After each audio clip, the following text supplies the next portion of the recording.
It is the 9th of April 1241. The flat open fields outside the town of Legnica, in the fragmented duchy of Silesia, are cold and damp with early spring rain. Duke Henry II of Silesia, known as Henry the Pious, has assembled every fighting man he can gather. Polish knights, Bavarian miners pressed into service, Teutonic knights from their commandery, a detachment of Knights Templar, and levies drawn from Silesian towns who have never faced anything more dangerous than a border skirmish. They number somewhere between 8 and 10,000. Some estimates from the period suggest as many as 25,000, though modern historians treat those figures with considerable scepticism. What is not in dispute is that this army represents the single largest concentration of European military strength between the Baltic and the Carpathians. If it fails here, there is nothing behind it. No reserve, no second line. The road into the German heartland lies open. Across the field, arranged in disciplined formations that no one in Henry's army has ever encountered, wait the Mongols. Not the main force.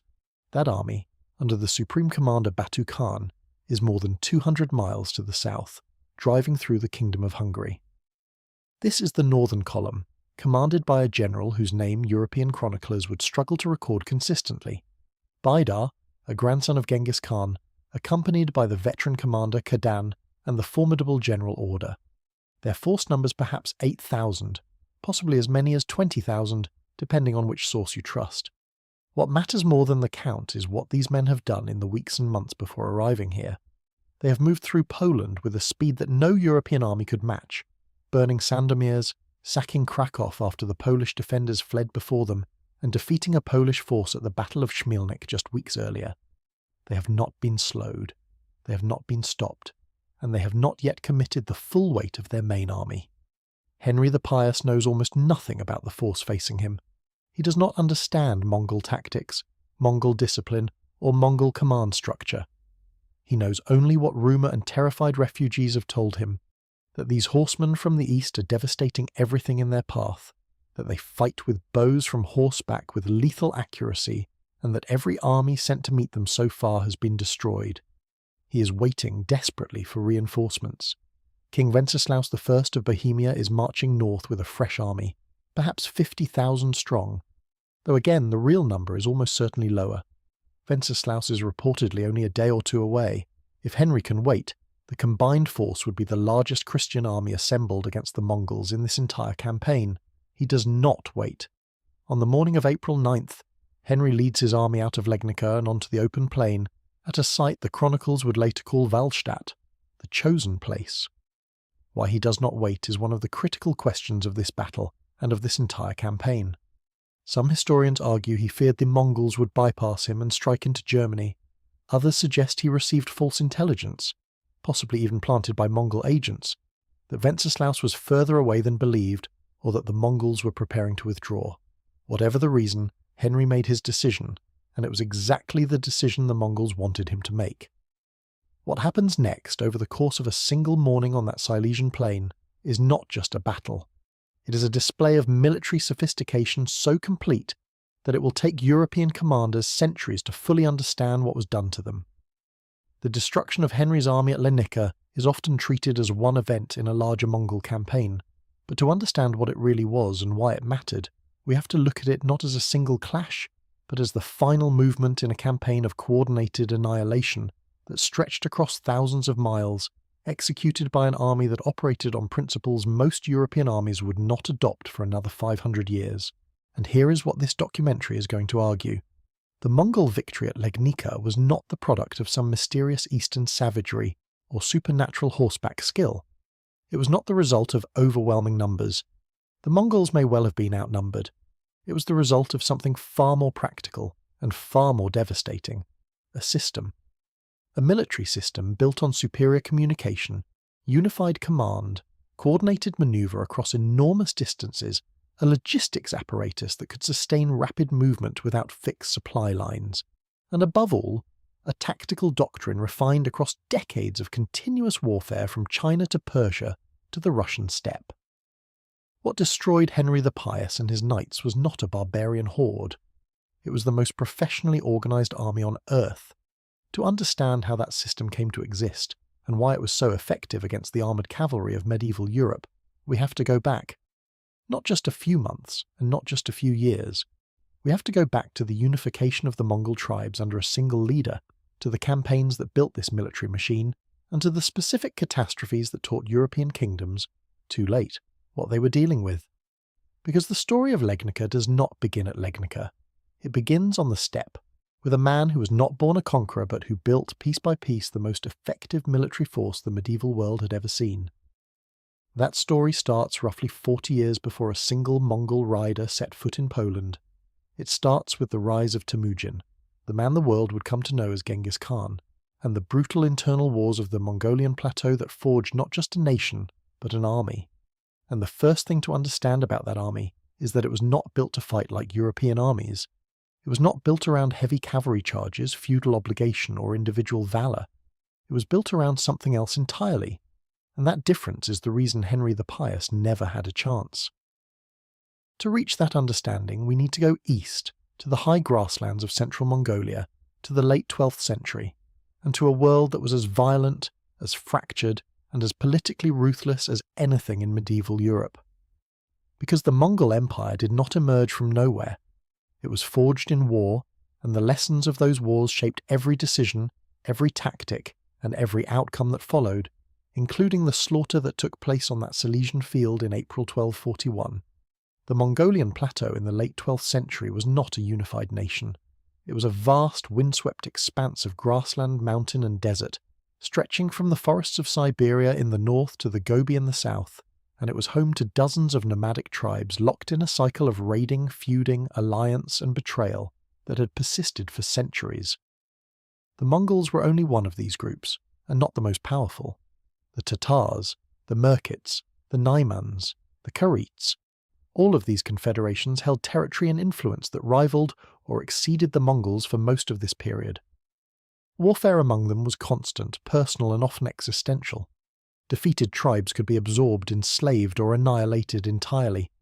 There was no central authority, no shared legal code, and no permanent political structure beyond the temporary allegiance a strong leader could command through victory and the promise of plunder. Into this world, around the year 1162, the exact date is uncertain, Temujin was born. His father, Yesugei, was a minor chieftain of the Borjigin clan, powerful enough to have allies but not powerful enough to be safe. When Temujin was still a boy, Yesugei was poisoned by Tatars during what should have been a routine diplomatic encounter. With his father dead, Temujin's family was abandoned by their clan, left to survive on the margins of steppe society. For years Temujin lived in poverty and danger. He was captured and enslaved by a rival clan. He escaped. He slowly, painstakingly began to gather followers, not through birthright, but through personal loyalty, strategic marriages, and a willingness to reward competence regardless of social origin. This last point matters enormously for what comes later. From the very beginning of his rise, Temujin promoted men based on ability, not birth. A herder's son who showed tactical skill could rise to command thousands. A captured enemy who swore loyalty and proved it could be placed above hereditary nobles. This was not idealism. It was ruthless pragmatism. Temujin needed the best men in the best positions because he could not afford mistakes. He was surrounded by enemies who were stronger, richer, and more established. His survival depended on building a meritocratic military structure, and that structure, refined over decades of steppe warfare, would become the foundation of the army that eventually reached the walls of Legnica. By the early 1200s, Temujin had defeated or absorbed every major rival on the Mongolian plateau. In 1206, at a great assembly called a Kurultai, he was proclaimed Genghis Khan, the universal ruler, and one of the first things he did with that authority was reorganize the entire Mongol military and social system from the ground up. He broke the old tribal affiliations. Warriors were reassigned into units of 10, 100, 1,000, and 10,000, the famous decimal system, and these units deliberately mixed men from different tribes and clans. A tumen of 10,000 men might contain warriors from 5 or 6 formerly hostile groups, bound together not by kinship but by shared discipline and direct loyalty to their assigned commander, who in turn owed loyalty to Genghis Khan himself.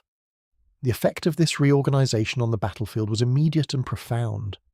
Tribal armies fought as loose coalitions, where each clan's warriors answered to their own chief and might retreat or pursue independently based on personal judgment or clan interest. The Mongol decimal system eliminated that fragmentation.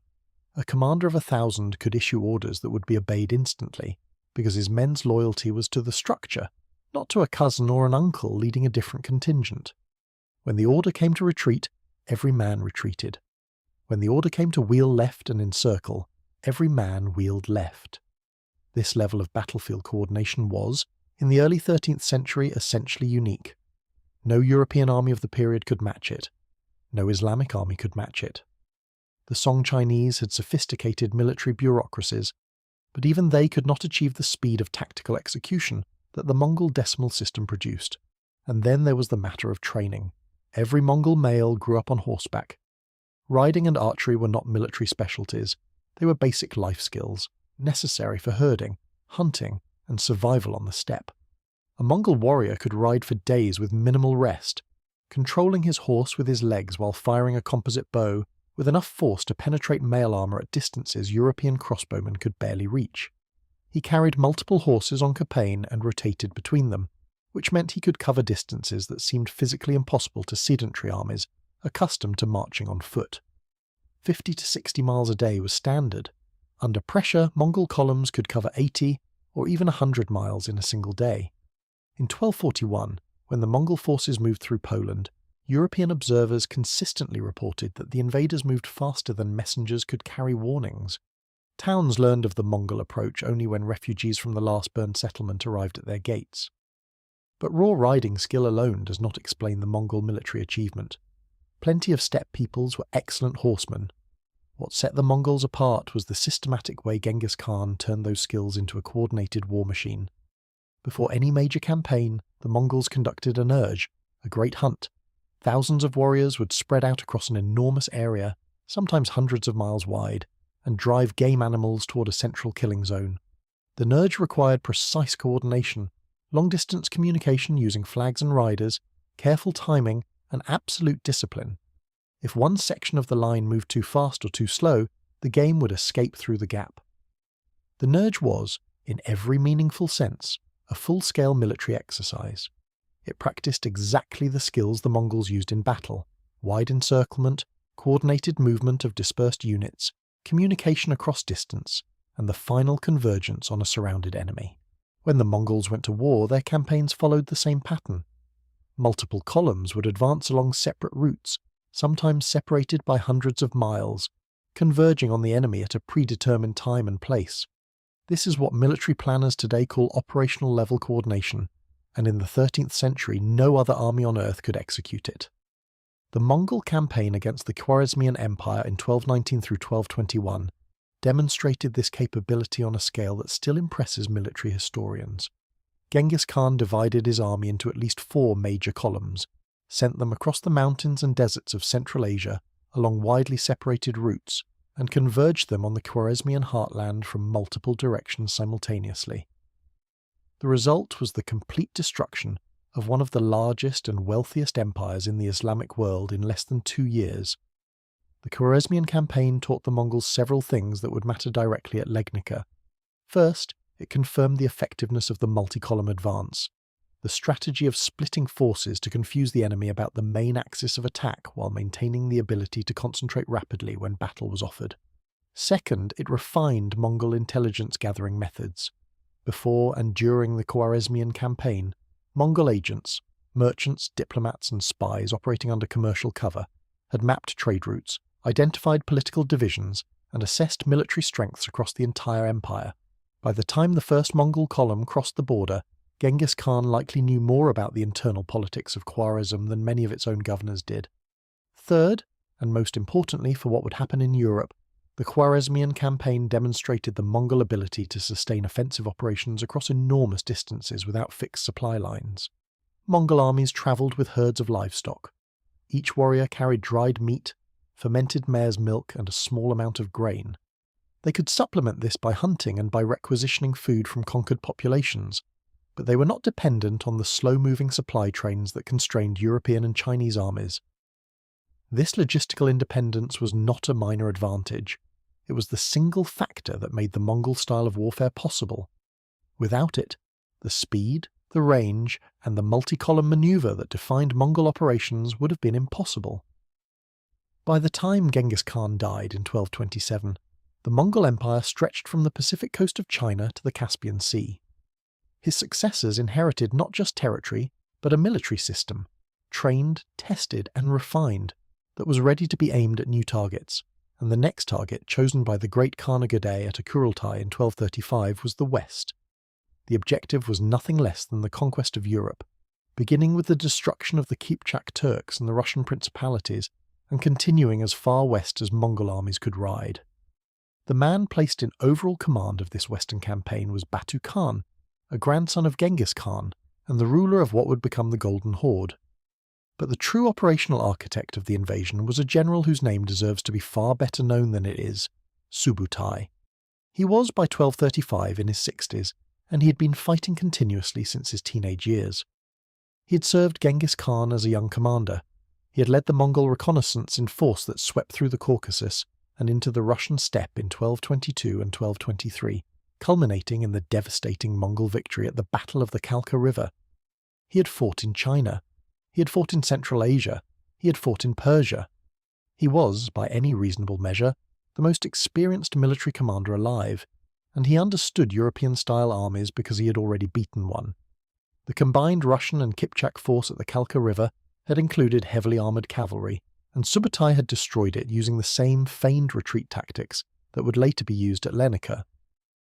The campaign that Subutai planned for the invasion of Europe was not a raid.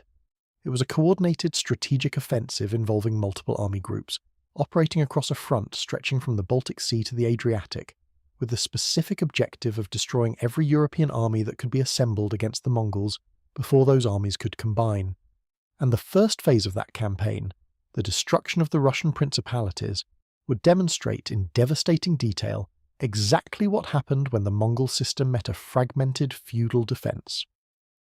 That destruction began in the winter of 1237, and what it revealed about the gap between Mongol and European military capability is essential to understanding why Henry the Pious rode out to his death 4 years later. In December of 1237, the Mongol army crossed the frozen Volga River and entered the territory of the Russian Principality of Ryazan. The timing was deliberate. European and Russian military convention held that winter was not a campaigning season. Roads turned to mud in autumn, rivers became impassable barriers, and armies dependent on foraging could not sustain themselves in frozen landscapes where food was scarce. The Mongols inverted every one of these assumptions. Frozen rivers became highways.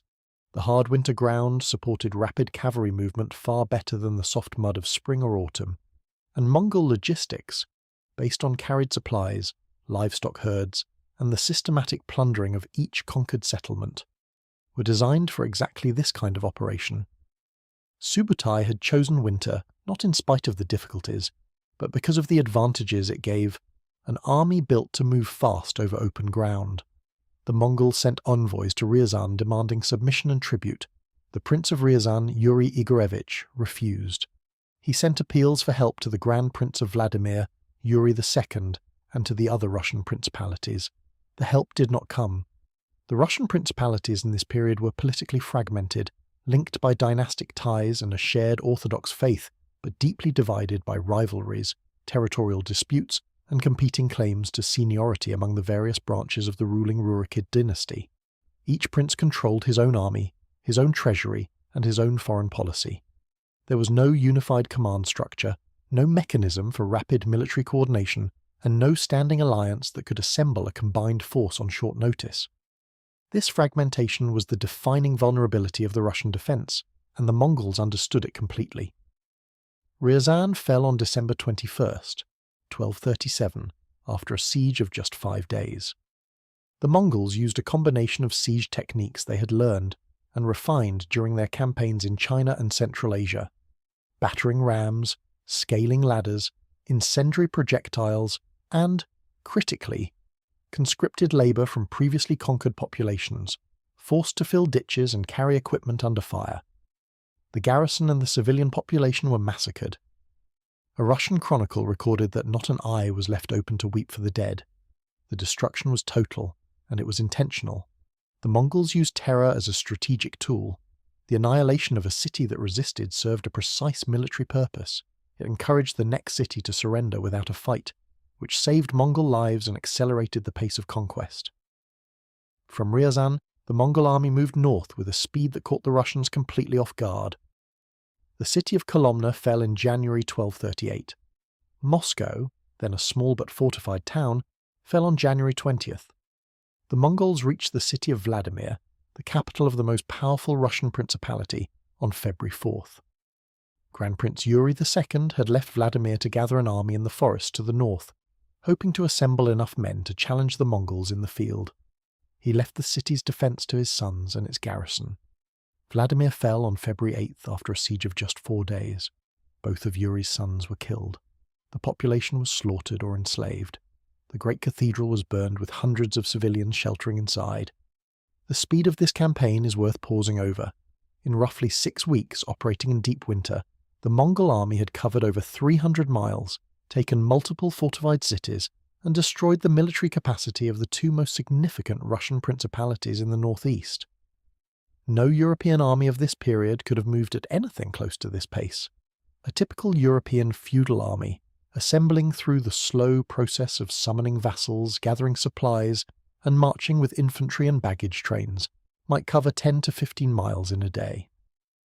The Mongols were operating at 3 to 5 times that rate, and they were not merely moving, they were fighting, besieging, conquering, and reorganizing as they advanced. Grand Prince Yuri II, still gathering his army in the forests near the Sit River, learned of Vladimir's fall too late to intervene. On March 4th, 1238, the Mongols found him. The Battle of the Sit River was not a battle in any meaningful tactical sense. The Mongol force struck the Russian camp before Yuri's army was fully assembled, catching units scattered along the river in their bivouacs. The result was a rout. Yuri II was killed. His army was destroyed. The most powerful prince in northeastern Russia was dead, his capital was burned, and the military forces of the region had ceased to exist as an organized body. The entire campaign, from the crossing of the Volga to the destruction of Vladimir and the death of its grand prince, had taken less than 3 months. The Mongols did not immediately continue west. They turned south into the steppe for the summer of 1238, resting their horses, absorbing reinforcements, and consolidating control over the Kipchak Turks, the nomadic people who controlled the grasslands north of the Black Sea, and whose subjugation was one of the primary objectives of the Western campaign. But the following winter, they returned. In the campaigning season of 1239 and into 1240, the Mongol armies systematically reduced the remaining Russian principalities of the south. Pereyaslav fell, Chernihiv fell, and then, in late November of 1240, the Mongols arrived at the greatest city in the Russian lands, Kiev. Kiev in 1240 was one of the largest and most important cities in Eastern Europe. It sat on high bluffs above the Dnieper River, surrounded by formidable walls and earthworks, and it was the symbolic heart of the Rus, the mother of Russian cities as the chronicles called it. Its garrison was determined to resist. The Mongols brought their full siege capability to bear. They surrounded the city, positioned catapults and siege engines, some of them operated by captured Chinese and Persian engineers who had been integrated into the Mongol military machine, and began a systematic bombardment. The walls were breached near the Polish gate. Mongol troops poured through. The defenders fell back to the Church of the Tithe, the oldest stone church in the city, and made a last stand inside. The church collapsed under the weight of civilians who had climbed onto its roof seeking refuge, or, according to some accounts, was deliberately undermined by the Mongols. Either way, the defence of Kiev ended in the rubble. A papal envoy, Giovanni de Plano Carpini, passed through the ruins of Kiev several years later and reported that the city had been almost entirely destroyed. He described countless skulls and bones littering the fields around the city, and said that the once great metropolis had been reduced to barely 200 houses. The destruction of Kiev sent a shockwave across Europe. This was not a minor frontier settlement. This was a major Christian city, a centre of trade and culture, and the Mongols had erased it. Reports reaching the courts of Poland, Hungary, and the Holy Roman Empire described the eastern invaders in apocalyptic terms. Some believed the Mongols were the armies of Gog and Magog, unleashed as a sign of the end times.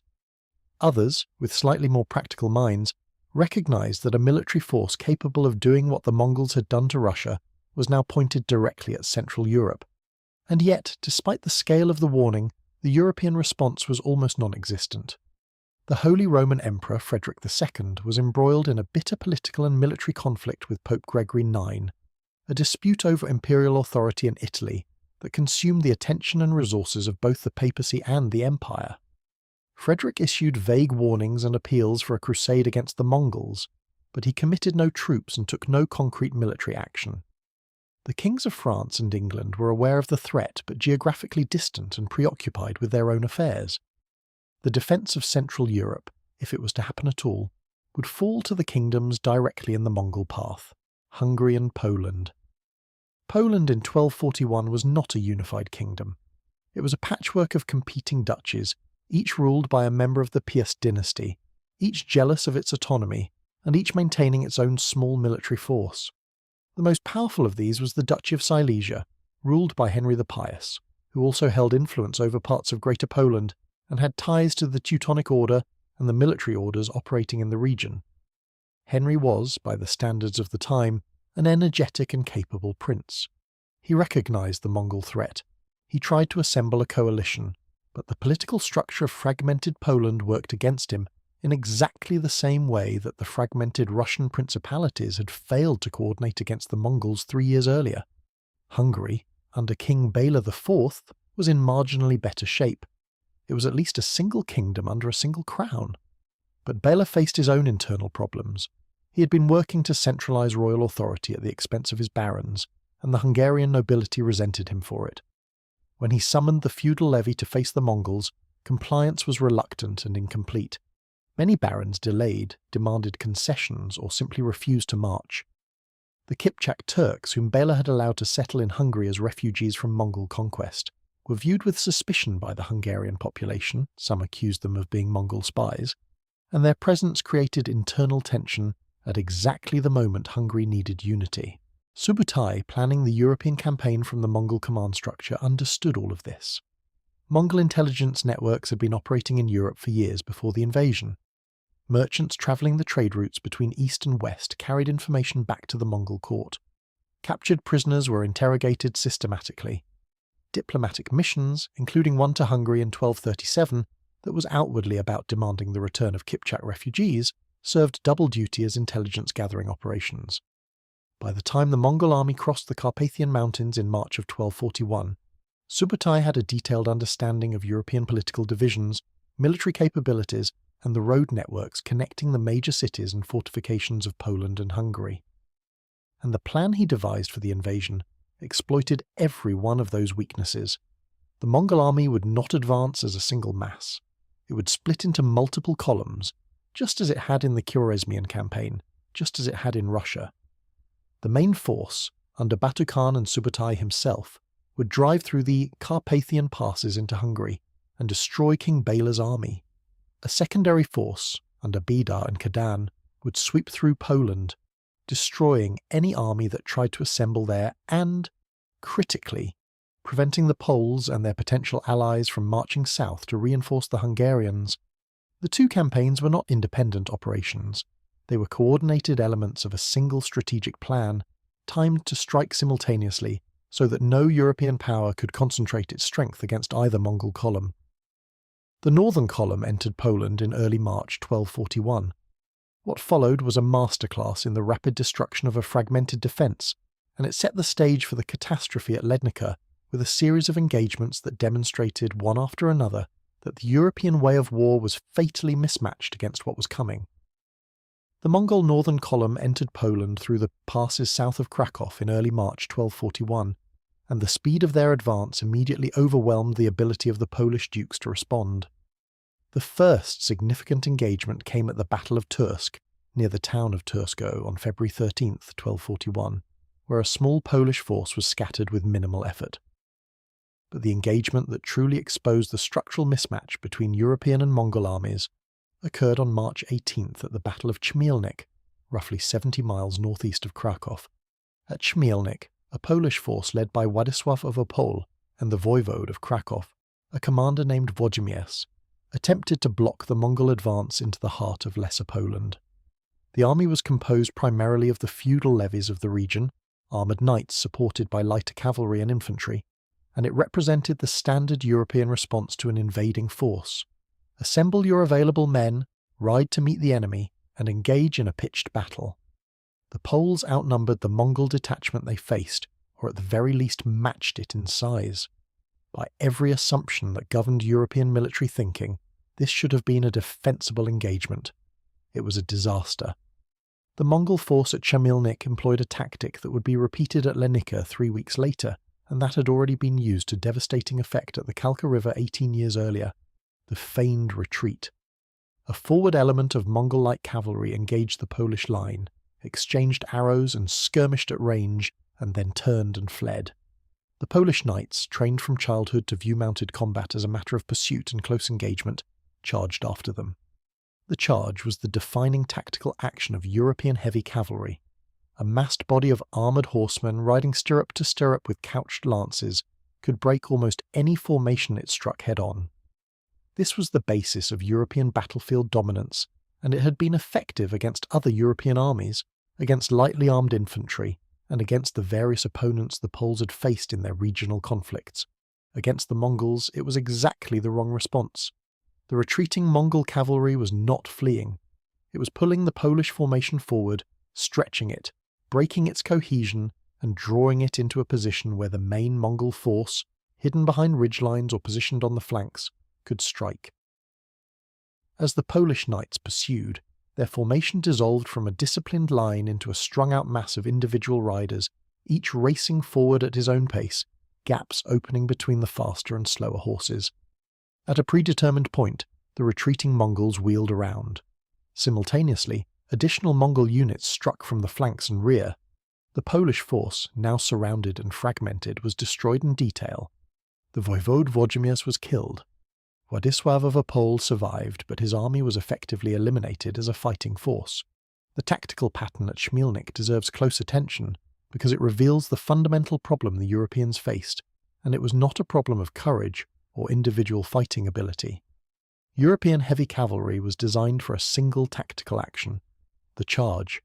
The charge was enormously powerful when it connected. An armoured knight on a trained warhorse, wielding a lance and protected by chainmail or early plate armour, was effectively a guided projectile. Nothing on the battlefield could withstand the impact of a massed heavy cavalry charge delivered against a stationary or slow-moving target. But the charge had critical limitations. It required a coherent formation. It required a target that would stand and receive the impact. And it required that the engagement be decided in a single clash.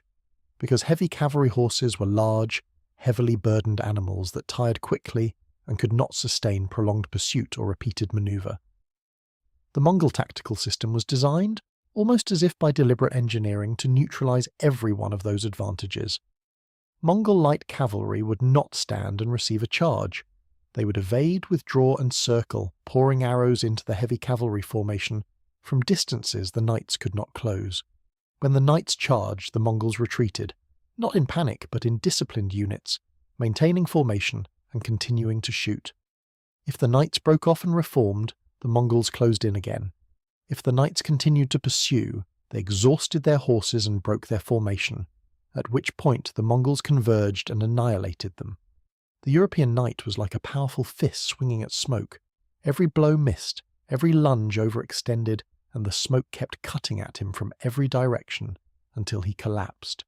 And the Mongols did not rely solely on light cavalry harassment. They possessed heavy cavalry of their own, armoured lancers equipped with iron or leather lamella armour, riding horses that were smaller than European war horses, but far more numerous and easily replaced. These heavy units were held in reserve and committed at the decisive moment, once the enemy formation had been disrupted by the light cavalry. The combined arms approach, light cavalry to fix, harass and fragment, heavy cavalry to deliver the killing blow, was the core of Mongol battlefield tactics, and it was rehearsed constantly through the Nerj hunts and through years of continuous campaigning. After Chmielnik, the road to Krakow was open. The city's remaining defenders did not even attempt to hold it. When the Mongols approached, the garrison and much of the population fled westward.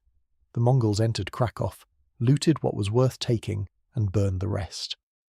The fall of Krakow, one of the most important cities in Poland, without a siege or a major battle, demonstrated something critical. The Mongol advance was not merely winning engagements, it was collapsing the entire defensive structure of the region. Each defeat destroyed not just the army involved, but the political will and military capacity to mount further resistance in that area. Towns that might have held out behind their walls chose to evacuate instead, because there was no field army left to relieve them and no coordinated defence to fall back on. From Krakow, the Mongol column turned northwest towards Silesia. Baidar and Kadan were not wandering, they were executing a specific operational objective. The purpose of the northern column was twofold: destroy any Polish army that could threaten the flank of the main Mongol force driving into Hungary, and prevent any junction between Polish forces and the Bohemian army under King Wenceslaus I, which was known to be assembling and marching northward.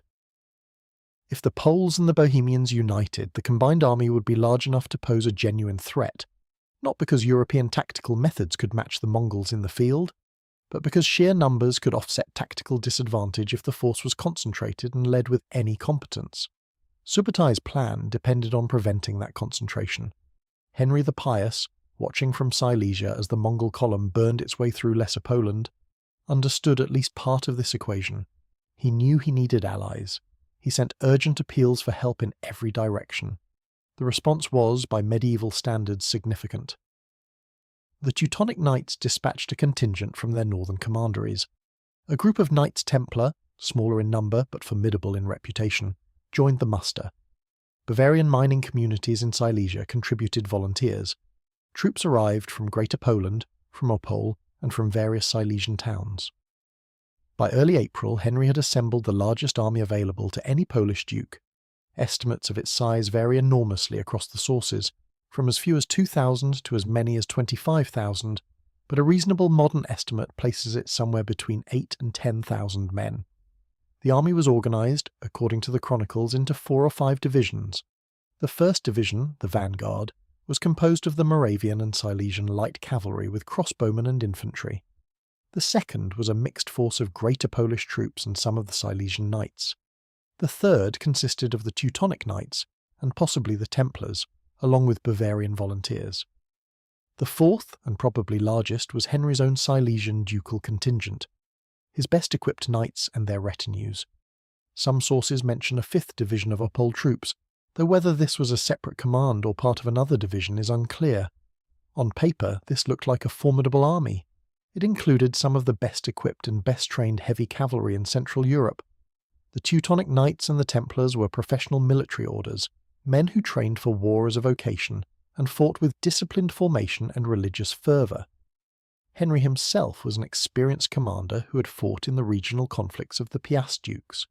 If Wenceslaus of Bohemia arrived with his army, and Wenceslaus was reportedly no more than 1 or 2 days' march away, the combined force might number 20,000 or more, enough to challenge even a Mongol army operating at the peak of its effectiveness. But Henry faced a critical decision, and the pressure on him was immense. The Mongol column was approaching Legnica. Refugees were streaming in from the east with reports of burning towns and massacred populations. Henry's scouts, to the extent he had effective reconnaissance, which was limited, reported the Mongol force was nearby.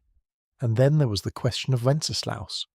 Was the Bohemian king really 1 day away, or 2 days or more? How reliable were the messengers? Had some been intercepted? There is strong circumstantial evidence, though no definitive proof, that the Mongols deliberately fed false intelligence to the Polish side, either through captured messengers, planted rumours, or agents among the refugee columns, suggesting that Wenceslaus was further away than he actually was, or that the Mongol force near Legnica was smaller than it appeared, or that the Mongols were preparing to withdraw and could be caught if Henry attacked quickly.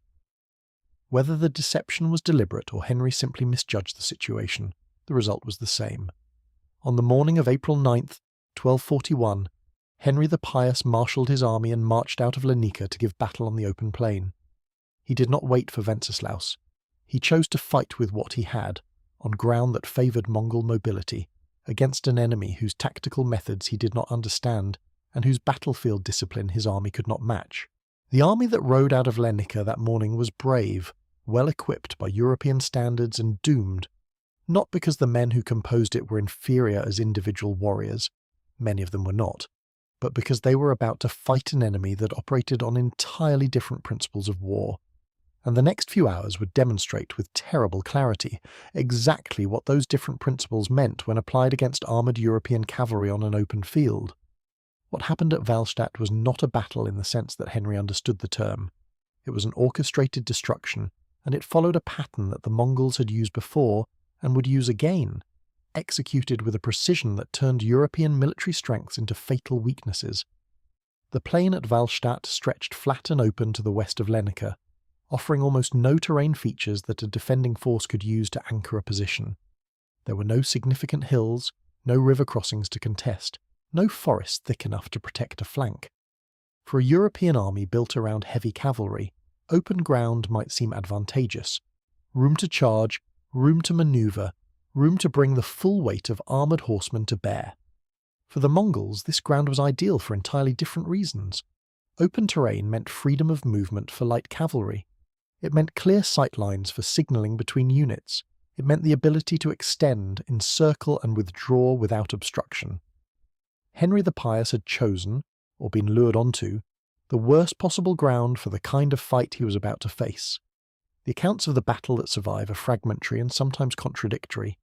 The most detailed come from Polish and Czech chronicles written in the decades after the event, supplemented by later compilations and by the account of Giovanni da Plano Carpini, who passed through the region several years afterward and recorded what survivors told him.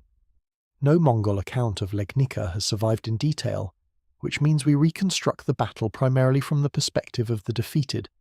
But the tactical pattern is clear enough because it matches what the Mongols did at Chmielnik, at the Kalka River, and at dozens of other engagements across their campaigns. Henry deployed his army in its divisional structure, with the lighter troops and crossbowmen in the vanguard, and his heavier cavalry formations echeloned behind. The Mongol force, under the joint command of Baidar and Kadan, with the experienced general Orda providing tactical direction, drew up opposite. The initial Mongol deployment appeared smaller than the full force available, a standard Mongol technique designed to encourage the enemy to attack by creating the impression of numerical weakness. The battle opened with the Mongol light cavalry advancing toward the European line and engaging at range. Mongol horse archers rode forward in loose formations, loosing arrows at the Polish vanguard, then wheeling away before the Europeans could close to melee distance. The composite bows used by the Mongols were devastatingly effective at this stage. These were recurve bows, constructed from layers of wood, horn and sinew, capable of launching arrows with enough kinetic energy to wound or kill at ranges exceeding 200 yards. Against unarmoured or lightly armoured troops, which described much of Henry's vanguard, these arrows were lethal. Against armoured knights at closer range, they could penetrate mail, injure horses, and create chaos in a formation even when they did not kill outright. The vanguard, under pressure from the arrow fire and unable to close with the elusive Mongol skirmishers, began to advance. This was the natural European response: move toward the enemy, close the distance, force a melee engagement where the superior armour and close combat training of European cavalry could decide the issue. The 1st Division pushed forward, supported by the 2nd, and then the Mongols executed the manoeuvre that had already destroyed the Polish army at Chmielnik. The light cavalry screening force turned and retreated, not in disorder, in controlled, disciplined withdrawal, maintaining unit cohesion and continuing to shoot over their shoulders using the Parthian shot technique that Mongol archers practiced from childhood. The European vanguard pursued. The gap between the forward divisions and Henry's main body began to widen. The chronicles record that at some point during this phase of the battle, a voice was heard shouting in Polish. Some accounts say it cried out words to the effect of "run, run," or "all is lost." Whether this was a Mongol agent planted to spread confusion, a genuine cry of panic from a broken unit, or a later literary embellishment is impossible to determine. But the effect described in the sources is consistent. Confusion rippled through the European army. Units that should have advanced in coordination with each other instead moved at different speeds, some pressing forward aggressively, others hesitating, and the coherent divisional structure that Henry had organised began to fragment. This fragmentation was precisely what the Mongol tactical plan required. As the vanguard and the 2nd Division pushed forward in pursuit of the retreating Mongol screen, they became separated from the Teutonic Knights and Henry's own Silesian heavy cavalry. At this point, the Mongol main force executed the decisive phase of the battle. Additional Mongol units, light and heavy cavalry that had been held in reserve or positioned on the flanks, struck the pursuing European divisions from multiple directions. Several sources describe the Mongols using smoke, possibly from burning reeds or from incendiary devices, to obscure the battlefield and screen their flanking movements from the rear divisions of the European army. Whether this was deliberate smoke generation or simply dust and confusion is debated, but the effect was that Henry's rearward divisions could not see what was happening to the forward elements and could not coordinate a response. The vanguard and the second division, now surrounded and cut off, were destroyed. The Mongol archers poured arrows into the trapped formations at close range, while heavier Mongol cavalry charged into the disordered mass. The European troops, unable to form a coherent defensive line and unable to retreat through the Mongol encirclement, were killed in large numbers. The survivors broke and fled, but flight from Mongol-like cavalry on an open plain was nearly impossible. Mongol horses, smaller and lighter than European war horses, were faster over distance and far less exhausted. Pursuit was relentless and systematic. The Mongols had learned, through long experience, that an enemy allowed to escape could regroup and fight again. The pursuit after a victory was not a secondary consideration. It was an integral part of the battle plan. With the forward divisions destroyed, the Mongol force turned its full attention to the remaining European formations. The Teutonic Knights, to their credit, did not break immediately. The military orders were among the most disciplined troops in Europe, men who had sworn religious vows and who viewed death in battle against non-Christians as a form of martyrdom. They charged the Mongol line, and this may have been the single moment in the battle when the European army inflicted significant damage. A heavy cavalry charge by the Teutonic Knights, even against a mobile enemy, was a formidable thing. Some Mongol accounts, or rather later references to Mongol accounts, suggest the Mongols respected the fighting ability of the military orders more than any other European troops they encountered in this campaign. But the charge, however fierce, could not change the structural dynamics of the engagement. The Teutonic Knights struck the Mongol line, penetrated it, and then found themselves surrounded. The same encirclement that had destroyed the vanguard now closed around the knights. Cut off, outnumbered, and under continuous arrow fire, they were ground down. The Teutonic contingent was effectively annihilated.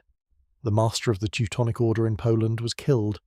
The Templar contingent suffered the same fate. Later accounts would claim that only 3 Templars survived the battle, though the exact number is uncertain.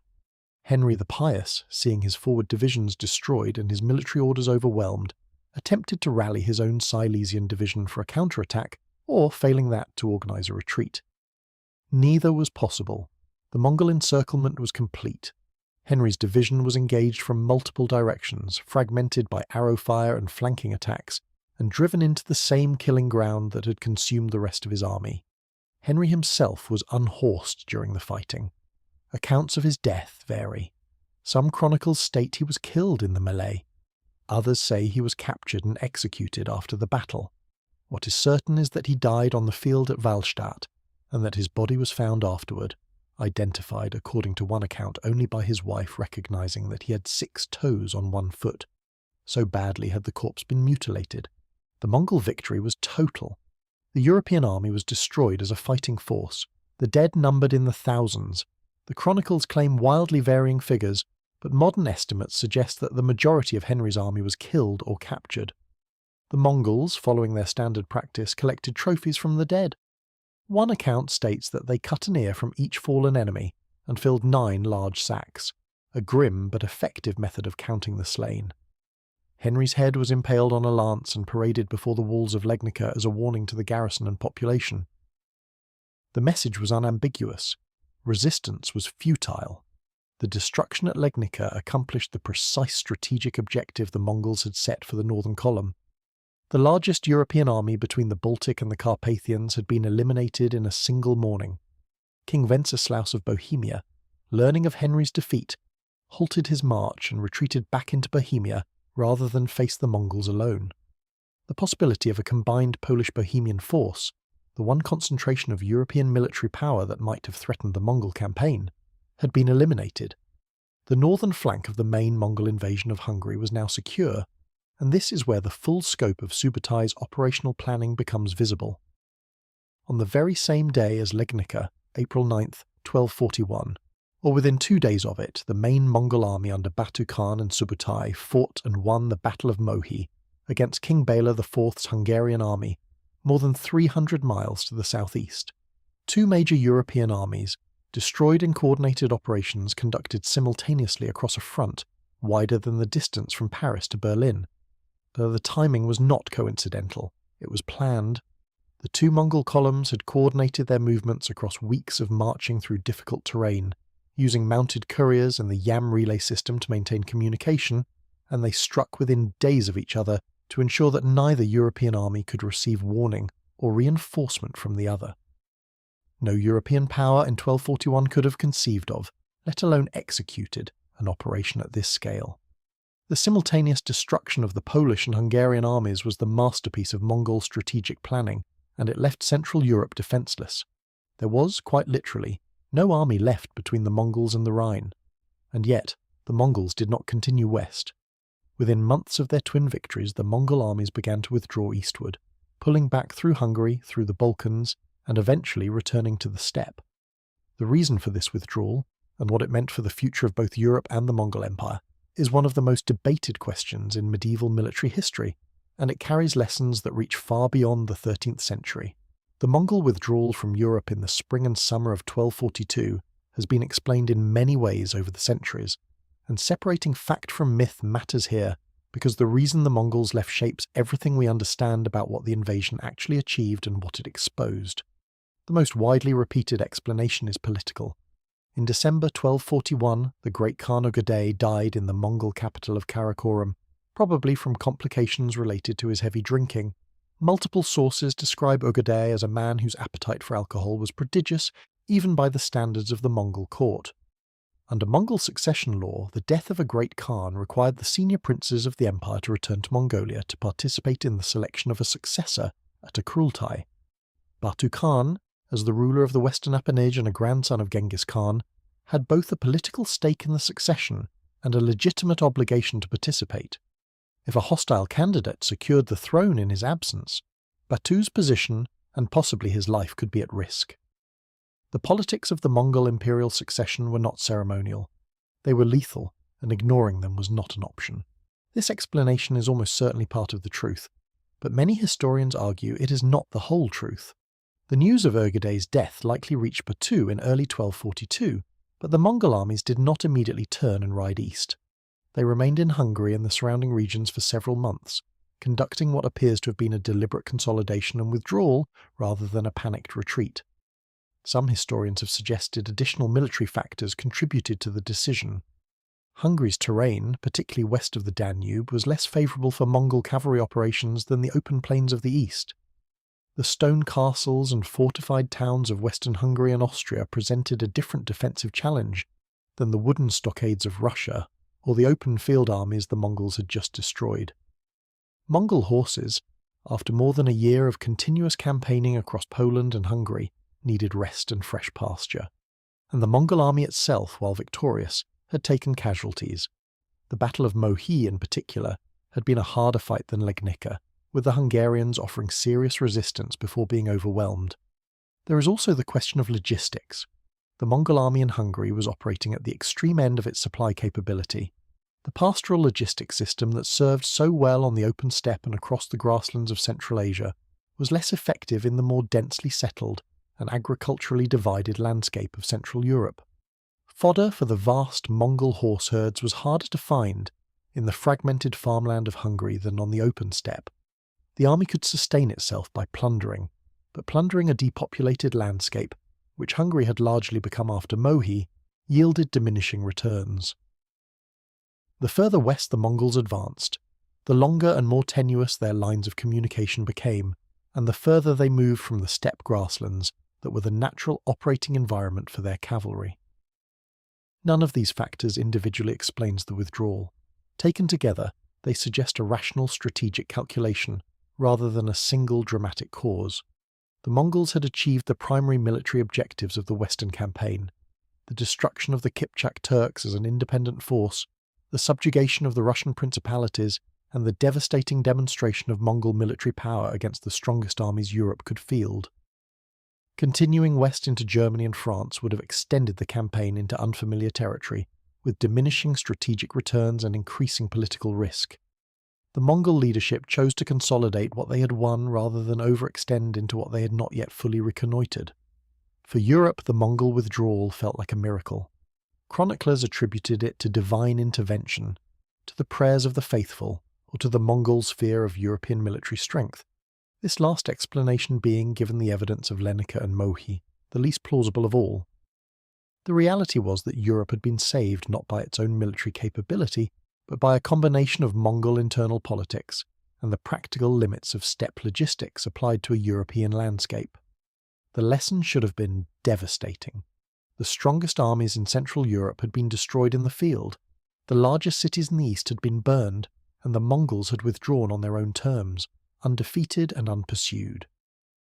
But the lesson was not learned. Or rather, it was not learned quickly, and it was not learned uniformly. And this is where the story shifts from the Mongol campaign of 1241 to the question of what happened afterward. Because the real significance of Legnica is not just what the Mongols did, but what Europe did and failed to do in response. In Poland, the immediate aftermath of Legnica was political fragmentation and local rebuilding. Henry the Pious was dead. His duchy fractured among his heirs. The military capacity of Silesia and the surrounding regions had been gutted, and it would take years to rebuild. The Teutonic Knights had lost their leadership in Poland and turned their primary attention to their campaigns in the Baltic. There was no central Polish authority capable of analysing the defeat, identifying its causes and implementing systematic military reform. The response, to the extent there was one, was local, piecemeal, and focused on immediate survival rather than strategic adaptation. In Hungary, the story was different, and it is Hungary's response that provides the most important lesson of this entire narrative. Because Hungary did adapt. Not immediately, not perfectly, and not without enormous political struggle, but over the 2 decades following the Mongol invasion, King Bela IV undertook a program of military and structural reform that fundamentally changed the kingdom's defensive posture. And when the Mongols returned, as they did, in 1285, Hungary was ready. The defence that succeeded in 1285 was not the product of better knights, better swords, or better individual fighting ability. It was the product of systematic structural change, a complete rethinking of how the kingdom defended itself, based on a clear-eyed assessment of why it had failed in 1241. Understanding what Bela IV did, and why it worked, requires first understanding what had gone wrong at Mohi, because the Hungarian defeat in 1241 was, in many ways, a larger and more instructive version of what happened at Legnica. The battle itself, fought on April 11th, 1241 near the Sajo River, followed a pattern that should by now be familiar. Bela assembled a large army, estimates range from 15 to 30,000, and marched to confront the Mongol main force. Subutai, commanding alongside Batu Khan, manoeuvred the Mongols into a position where they could attack the Hungarian camp from multiple directions. The Hungarians had fortified their camp with a wagon lega, a defensive ring of wagons, but this static defence played directly into Mongol hands. The Mongols brought up siege engines and bombarded the camp, then launched coordinated assaults from multiple axes.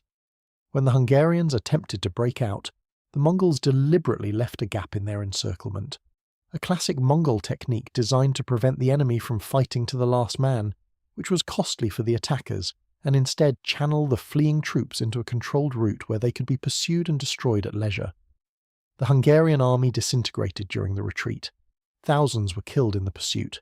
Bela himself barely escaped with his life, fleeing south through Croatia to the Adriatic coast. The kingdom was left defenceless. The Mongols occupied the Hungarian plain for nearly a year, devastating the population. Some estimates suggest that as much as a quarter to a half of Hungary's population was killed or displaced during the invasion and subsequent occupation. Major towns were destroyed, agricultural production collapsed. The kingdom that Bela returned to after the Mongol withdrawal was a ruin. It was from this ruin that Bela began to rebuild, and the rebuilding took a form that was specifically shaped by the lessons of 1241. Bela understood, because the evidence had been written in blood across his kingdom, that the traditional Hungarian defence had failed for identifiable practical reasons. The feudal levy was too slow to assemble, too poorly coordinated to manoeuvre against a Mongol army, and too dependent on a single decisive battle that the Mongols could manipulate to their advantage. The wooden and earthen fortifications of most Hungarian towns offered negligible resistance to Mongol siege techniques, and the open Hungarian plain, the very heartland of the kingdom, was ideal terrain for Mongol cavalry operations. Bela's response attacked each of these problems directly, and the centrepiece of his reform was not a new weapon, not a new formation, and not a new tactical doctrine. It was stone. Specifically, it was a kingdom-wide program of castle construction that would, over the next 2 decades, transform Hungary from a land of open plains and wooden stockades into a landscape studded with stone fortifications that the Mongol cavalry-based army could not quickly overcome. This might sound simple. It was anything but. The implications of Bela's castle-building program, military, political, economic and social, were enormous, and they represent the kind of systematic structural adaptation that separates kingdoms that survive existential military threats from those that do not. The details of that program, and how it changed the fundamental equation of Mongol power projection into Europe, are what we turn to next. To understand why Bela IV's castle-building program was so consequential, you have to understand what a stone castle meant in the context of Mongol warfare, not as an abstract concept, but as a concrete tactical and operational problem that fundamentally altered what a Mongol army could and could not do. The Mongol military system was built for speed. Every element of its design, the light cavalry, the multiple remount horses, the carried provisions, the minimal baggage train, the decimal command structure that allowed rapid orders, was optimized for campaigns of movement. A Mongol army advanced fast, struck hard, and kept moving. It did not want to stop. Every day a Mongol force spent stationary was a day its horses consumed fodder without advancing, a day its warriors ate provisions without gaining new territory, and a day the enemy had to regroup, reinforce, or flee beyond reach. The Mongol campaigns in Russia, Poland and Hungary all followed this pattern. Rapid advance, destruction of field armies through manoeuvre, and then exploitation of the resulting vacuum before any new defensive line could form. The entire system depended on the enemy being unable to slow the Mongol advance long enough to organise an effective response. A wooden stockade or an earthen rampart could not slow a Mongol army for long. The Mongols had conquered walled cities across China and Central Asia, and they had incorporated siege engineers, Chinese, Persian and others, into their military structure specifically for this purpose. Against wooden fortifications they used fire. Against earthen walls they used conscripted labour to fill ditches and employed battering rams and catapults. The Russian campaign of 1237 through 1240 demonstrated repeatedly that the fortifications typical of Eastern European towns could be reduced in days. Ryazan fell in 5 days, Vladimir fell in 4, even Kiev, the largest and best fortified city in the Russian lands, held for less than 2 weeks. Stone castles were a different problem entirely. A well-built stone fortress, with thick walls, a defensible gatehouse, adequate water supply and a garrison stocked with provisions, could hold out for weeks or months against a besieging army. The Mongols could take stone fortifications. They had done so in China and in the Islamic world, but taking them required time, heavy siege equipment, and sustained commitment of troops around the fortification for the duration of the siege. Every stone castle that a Mongol column encountered but could not quickly bypass represented a choice: commit forces and time to reduce it, or leave it behind and accept that its garrison could sally out to attack supply lines, messengers, and foraging parties. In a landscape with 1 or 2 stone castles, this was a manageable problem. In a landscape with dozens or hundreds of them, it became an insoluble one. Bela IV understood this, and the evidence suggests he understood it not through abstract strategic theorizing but through direct, painful observation of what had happened in 1241. During the Mongol occupation of Hungary, the few stone fortifications that existed had held. The fortified monastery of Pannonhalma, built on a defensible hilltop with stone walls, survived the invasion. The fortress of Székesfehérvár, protected by marshes and stone defences, was not taken. The castle at Trenčín held. In each case the Mongols had bypassed or briefly invested the fortification and moved on, because the time required to reduce a stone fortress was incompatible with the speed-dependent operational tempo of their campaign. Bela noted which places had survived and, critically, why they had survived, and he built his post-war reform around that observation. Beginning in the mid-1240s, Bela issued a series of royal decrees and grants, encouraging, and in some cases requiring, the Hungarian nobility to build stone castles. This was a politically radical act. In the feudal system of medieval Hungary, castle-building rights were closely controlled by the crown because castles were instruments of power. A baron with a strong castle could defy royal authority, shelter rebels, or establish an independent domain. Bela's predecessors had been reluctant to grant castle-building permissions precisely because they feared empowering the nobility at the expense of the monarchy. Bela reversed this policy deliberately.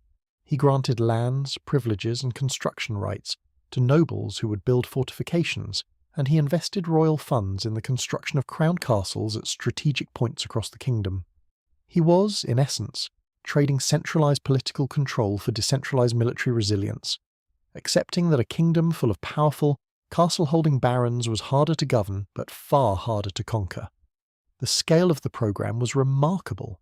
Before the Mongol invasion of 1241, Hungary had relatively few stone castles. Estimates vary, but the number of significant stone fortifications was perhaps in the low dozens. By the 1280s, the number had increased to several hundred. These were not uniform structures. Some were large royal fortresses controlling major river crossings or mountain passes. Others were smaller baronial strongholds perched on hilltops or built into defensible terrain. What they shared was a common military function. Each one was a point of resistance that could not be taken quickly, and collectively they transformed the Hungarian landscape from an open plain that invited rapid cavalry advance into a defensive network that would bleed a Mongol army of time, men, and momentum at every step. Bela also reformed the Hungarian military itself, though the details of these reforms are less well documented than the castle-building program. He encouraged the development of heavier cavalry among the Hungarian nobility, recognizing that while heavy cavalry alone could not defeat Mongol tactics, it was essential for garrison defense and for counterattacks against Mongol forces bogged down in siege operations. He maintained relations with the Kipchak Turks who had settled in Hungary, integrating their light cavalry skills into the Hungarian military structure, effectively adding a component that could match the Mongol horse archers in mobility and archery, something the purely heavy cavalry European armies of 1241 had lacked entirely. And he invested in the fortification of towns, encouraging urban settlements to build stone walls and establish organized militias. The cumulative effect of these reforms was to change the fundamental strategic equation. In 1241, the Mongol army had faced a single field army that could be drawn into a decisive battle and destroyed in a day. After Bela's reforms, a Mongol invasion of Hungary would face something entirely different, a distributed defense in depth, where every fortified point had to be either taken or masked, where the advancing army would be constantly harassed by garrisons operating from secure bases, and where the speed advantage that was the foundation of Mongol operational art would be negated by the sheer density of obstacles on the ground. This was not a theoretical proposition, it was tested. In 1285, a Mongol force, this time from the Golden Horde, the successor state to Batu Khan's western domain, invaded Hungary again. The force was substantial, though probably smaller than the 1241 invasion army. It crossed the Carpathians and entered the Hungarian plain, following roughly the same invasion route that Batu and Subutai had used 44 years earlier, and it encountered a completely different landscape. The Mongol column found its advance slowed at every turn. Stone castles that had not existed in 1241 now controlled river crossings, mountain passes, and key road junctions. Each one had to be dealt with, besieged, bypassed, or screened, and each one cost time. Hungarian garrisons operating from their fortified bases launched raids against Mongol foraging parties and supply lines. The Mongol army could not achieve the rapid, unimpeded advance that had characterized the 1241 campaign. Instead of racing across the Hungarian plain and destroying the Hungarian field army in a single decisive battle, the Mongols found themselves enmeshed in a slow, grinding campaign against an interlocking network of fortifications. The Hungarian field army, when it did engage, fought on more favourable terms. King Ladislaus IV, Bela's grandson, was able to use the castle network as a framework for defence, falling back to fortified positions when threatened and advancing to counterattack when the Mongols were dispersed or committed to siege operations. The Hungarian cavalry, which now included both heavy European-style knights and lighter Kipchak-style horse archers, was better adapted to Mongol tactics than the purely heavy cavalry force that had been destroyed at Mohi. The Hungarians did not try to win the campaign in a single-pitched battle. They fought a war of attrition, delay and counterattack, using their fortifications as the backbone of a defensive system that turned the Mongols' greatest strength, speed, into an irrelevance. The 1285 invasion failed. The Mongol force, unable to achieve a decisive victory and suffering from the cumulative effects of garrison resistance, supply difficulties, and Hungarian counterattacks, withdrew back through the Carpathians. It was the last major Mongol incursion into Hungary. The kingdom that had been devastated in 1241 had survived in 1285, and it had survived not because of a brilliant general, not because of a technological wonder weapon, and not because of divine intervention.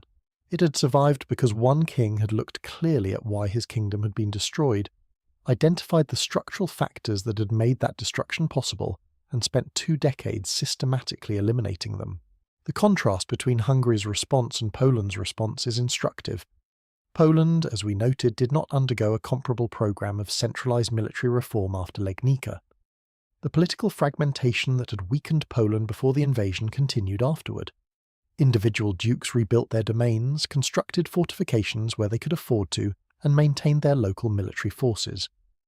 But there was no unified strategic response, no kingdom-wide program of castle construction, and no systematic effort to adapt Polish military methods to the demonstrated capabilities of the Mongol threat. Poland survived subsequent Mongol raids. There were further incursions in 1259 and 1287, through a combination of local resistance, geographic distance from the main Mongol power centres, and the declining offensive capability of the Golden Horde as it fragmented internally. But Poland's survival was more fortunate than engineered, and the kingdom remained vulnerable to steppe warfare in ways that Hungary, after Baidar's reforms, was not. The lesson embedded in this contrast is one that applies far beyond the 13th century, and it is the central argument of this documentary. Legnica and Mohi demonstrated that no amount of individual courage, no quality of personal leadership, and no weight of armoured cavalry could overcome a systemic military disadvantage.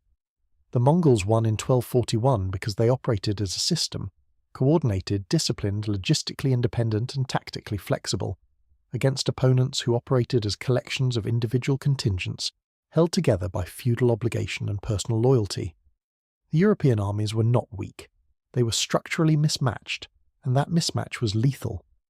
What Bela IV did in the decades after 1241 was address the mismatch at the structural level. He did not try to train Hungarian knights to ride like Mongols or shoot like Mongols. He changed the physical and organisational landscape in which any future battle would be fought, creating conditions under which the Mongol system could not function as designed. That is what successful military adaptation looks like, not copying the enemy, but changing the environment so that the enemy's advantages no longer apply. But to fully appreciate how profound that structural gap was in 1241, we need to return to the Mongol side and examine, in closer detail, the specific operational mechanisms that made the simultaneous victories at Legnica and Mohi possible. Because the coordination between those two battles was not an accident. It was the product of a command and communication system that deserves to be examined on its own terms.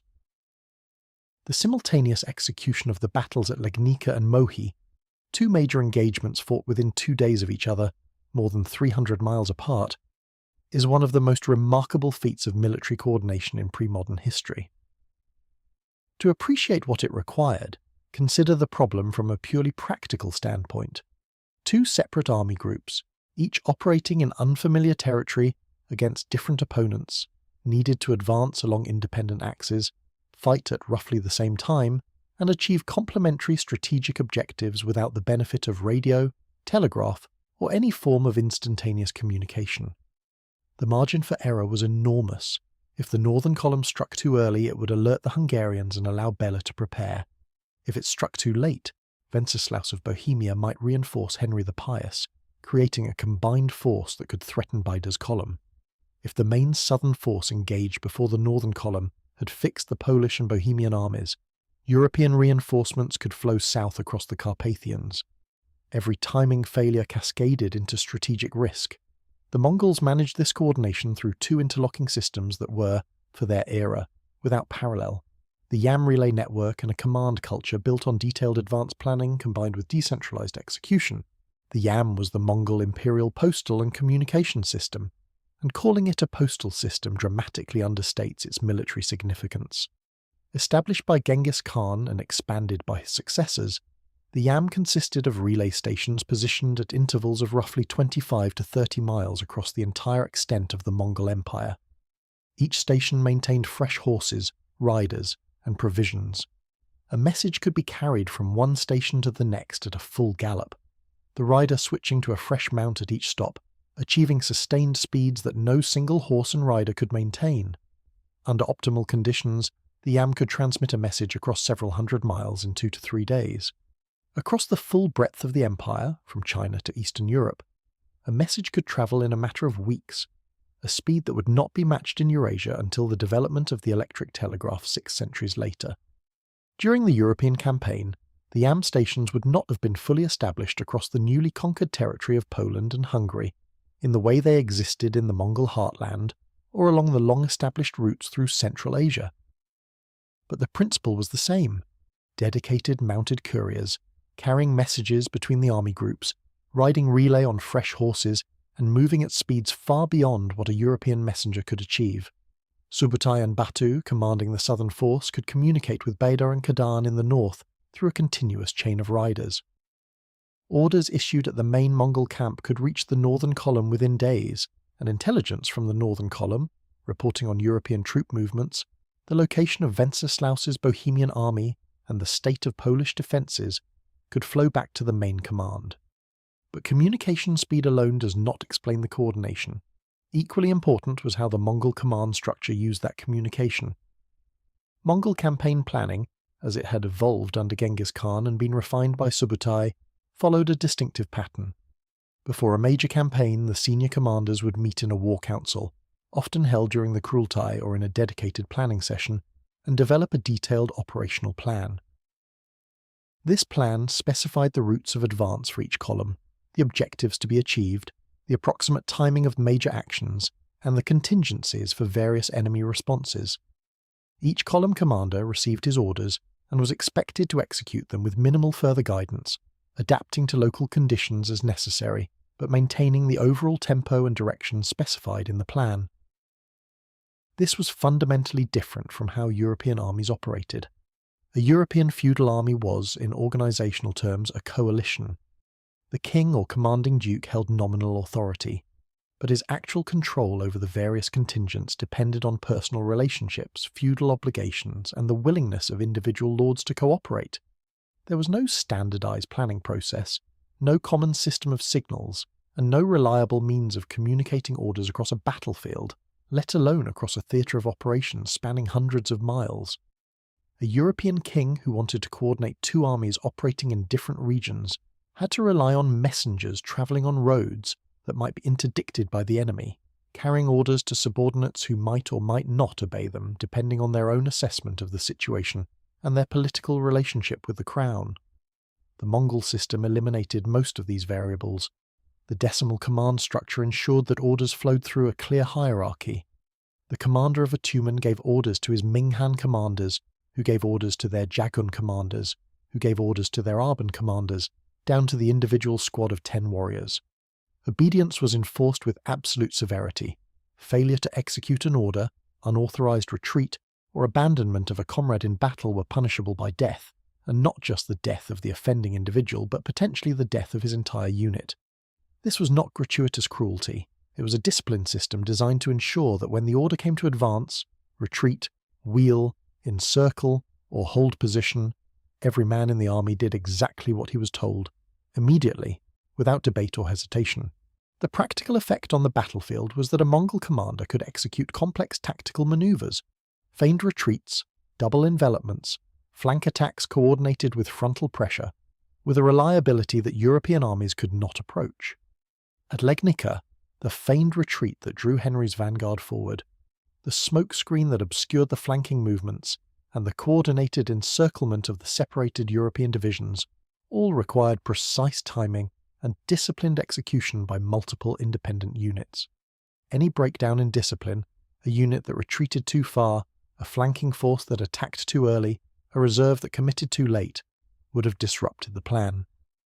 The Mongols executed these maneuvers with what appears, from the European sources, to be almost mechanical precision. At the operational level, the level at which the Legnica and Moe campaigns were coordinated, the same principles applied on a larger scale.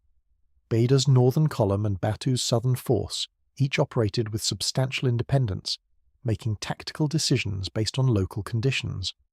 But both adhered to an overarching plan that specified their strategic objectives and their approximate timeline. Baidar did not need to receive a specific order from Subutai telling him to engage Henry on April 9th. The plan, developed weeks or months earlier, had established that the northern column would destroy the Polish field army and prevent a Polish-Bohemian junction before or simultaneously with the main forces' engagement of the Hungarians. Baidar executed that plan on schedule, adapting to the specific circumstances he found at Legnica. Henry's decision to fight without waiting for Wenceslaus, the terrain at Wallstatt, the composition of the European force, while maintaining the operational timeline. The intelligence system that fed into this planning process was equally sophisticated. The Mongols did not advance blindly into Europe. Mongol reconnaissance was systematic, continuous, and multi-layered. Advanced scouts, small parties of riders operating days or weeks ahead of the main force, probed enemy positions, identified terrain features, located water sources and pasturage, and reported back on road conditions and fortification strengths. Behind the scouts, a network of agents, merchants, diplomats, and recruited locals provided political intelligence, which princes were allied, which were feuding, where armies were assembling, what routes the enemy was likely to use. Captured prisoners were interrogated systematically, and the Mongols were skilled at extracting useful military information from civilians, merchants, and enemy soldiers. This intelligence capability had direct tactical consequences at Legnica. The Mongol commanders knew that Wenceslaus was marching north with a Bohemian army. They knew approximately where he was and how fast he was moving, and they knew that Henry was at Legnica, assembling his own force but not yet joined by the Bohemians. The decision to engage Henry before Wenceslaus could arrive was not a lucky accident. It was a deliberate operational choice made on the basis of accurate current intelligence. Some historians have gone further and suggested that the Mongols actively manipulated the situation, using agents or planted information to either delay Wenceslaus or encourage Henry to fight before the junction could occur. Whether or not active deception was employed, the Mongol intelligence advantage ensured that Baidar fought the battle he wanted, on the ground he wanted, at the time he wanted, against an enemy whose own intelligence was fragmentary and unreliable. Compare this to what Henry the Pious knew on the morning of April 9th. He knew the Mongols were nearby, but he likely did not know their exact numbers or dispositions. He believed Wenceslaus was close, but he could not be certain. His messengers may have been intercepted, his information may have been outdated by hours or days, and he had no way to verify what he had been told. He did not understand Mongol tactics and had no reliable intelligence about how the Mongols had fought at Schmielnik or in Russia. He was, in the most literal sense, fighting blind against an enemy that could see everything. This asymmetry, not of weapons or armour or individual skill, but of information, coordination and command, was the decisive factor at Legnica. The Mongols did not win because their warriors were braver, or their horses were faster, or their bows were more powerful, though all of these things mattered tactically. They won because they operated within a system that gave their commanders better information, faster communication, more reliable execution, and a coherent strategic framework within which every tactical action served a larger purpose. Henry the Pious, for all his personal courage, was operating within a system that gave him almost none of these things.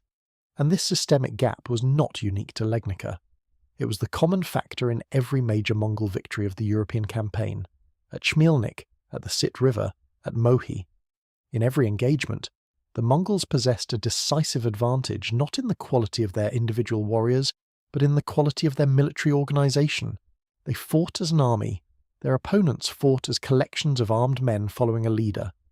The difference was fatal, and it would remain fatal until the defenders changed their system, as Bela IV eventually did in Hungary. The mechanisms of the Mongol system, the decimal organization, the YAM relay, the intelligence network, the advanced planning, the discipline code, were not secrets. European observers who encountered the Mongols, including Carpini and later William of Rubruck, described many of these features in their reports. The information was available. What was lacking was the political will, the institutional capacity, and the conceptual framework to translate observation into reform. Feudal Europe was not structured to produce the kind of centralized, systematic military adaptation that the Mongol threat demanded. Each kingdom, each duchy, each barony operated according to its own traditions, its own interests, and its own assessment of the threat. The fragmentation that made Europe vulnerable to the Mongols in 1241 also made it nearly impossible for Europe to respond to the Mongols as a unified entity.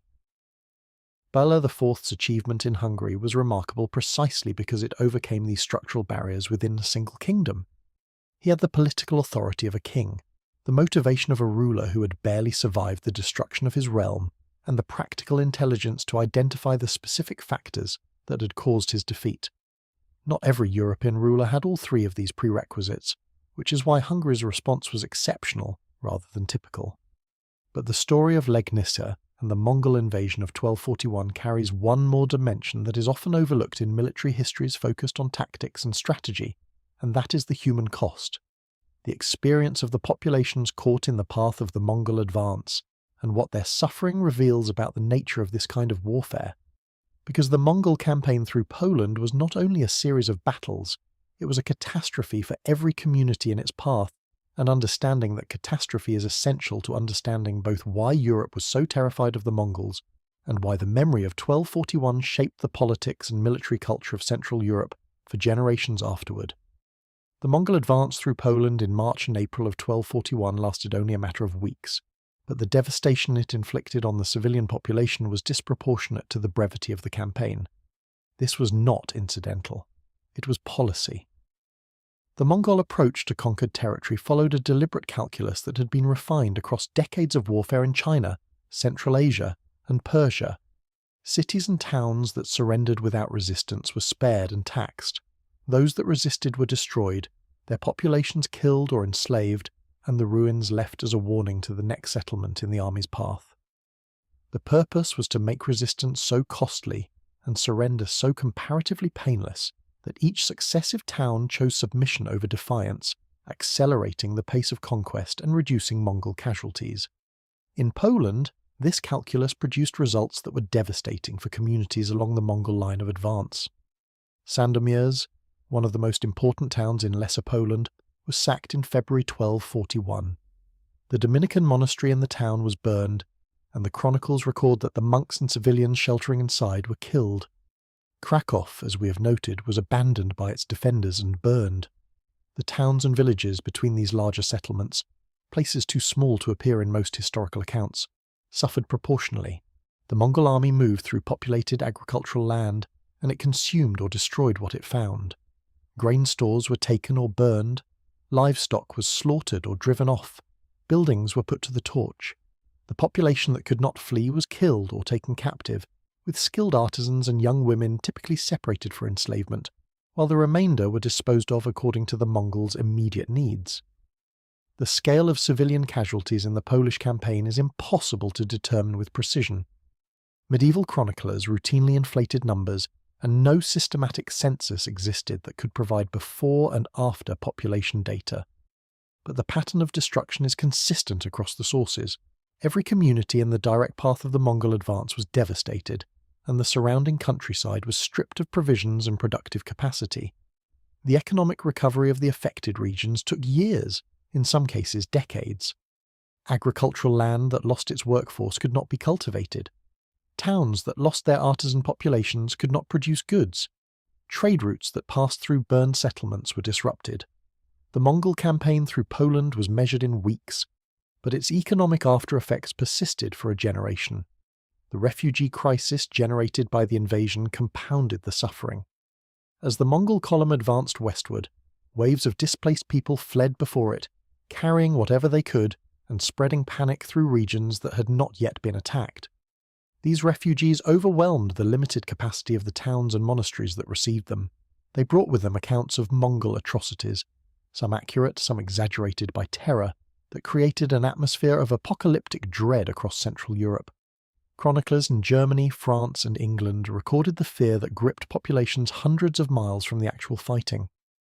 Matthew Paris, the English chronicler writing at St Albans, noted that the fish trade from the Baltic collapsed in 1241 because merchants were afraid to travel through regions they believed might be attacked. The economic disruption extended far beyond the zone of actual combat. For the people who lived through the invasion, the experience was defined by the speed and unpredictability of the Mongol advance. European warfare, for all its brutality, typically followed patterns that civilian populations understood.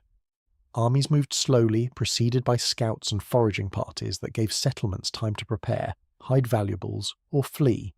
Sieges lasted weeks or months, giving surrounding areas time to evacuate. The Mongols upended all of these expectations. They moved so fast that towns often received no warning until the Mongol vanguard was visible on the horizon. The gap between first alarm and assault could be measured in hours, not days. Communities that might have evacuated or organised a defence given sufficient time were instead caught in place, unable to flee and unable to resist.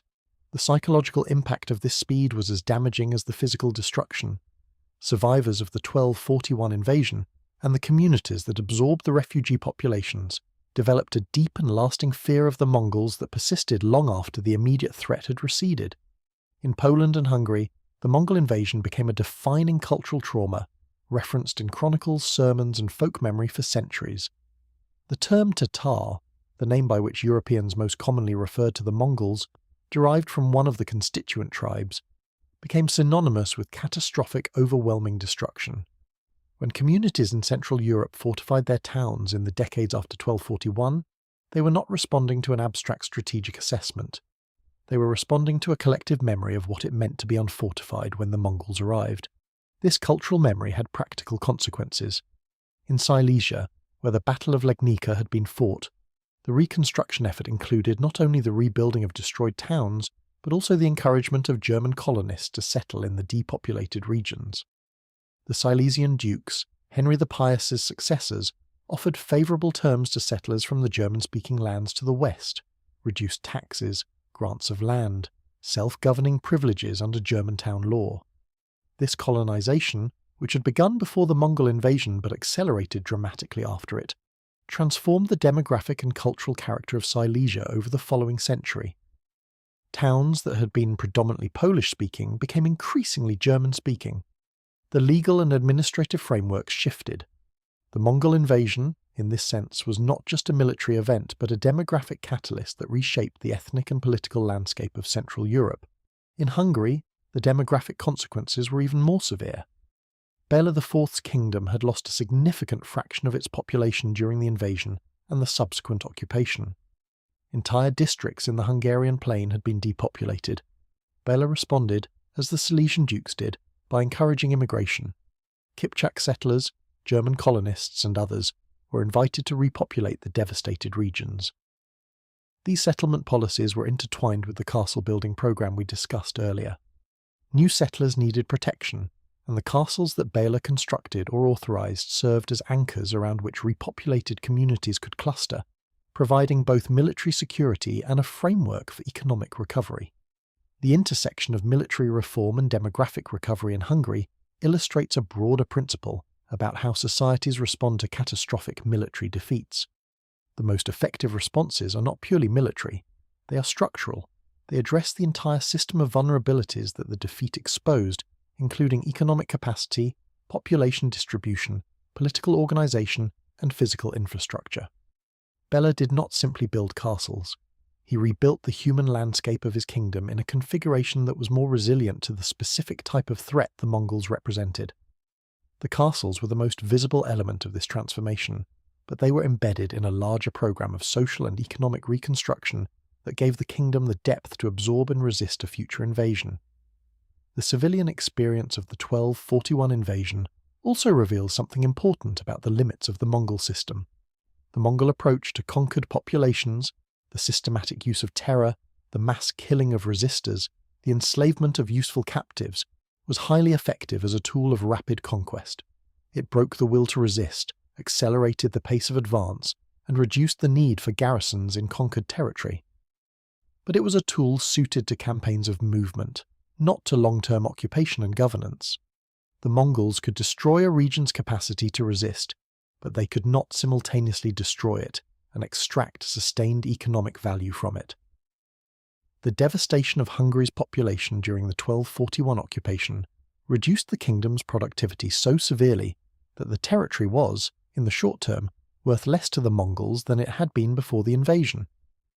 This was a strategic limitation that became increasingly significant as the Mongol Empire matured and its rulers began to think in terms of revenue and administration rather than pure conquest.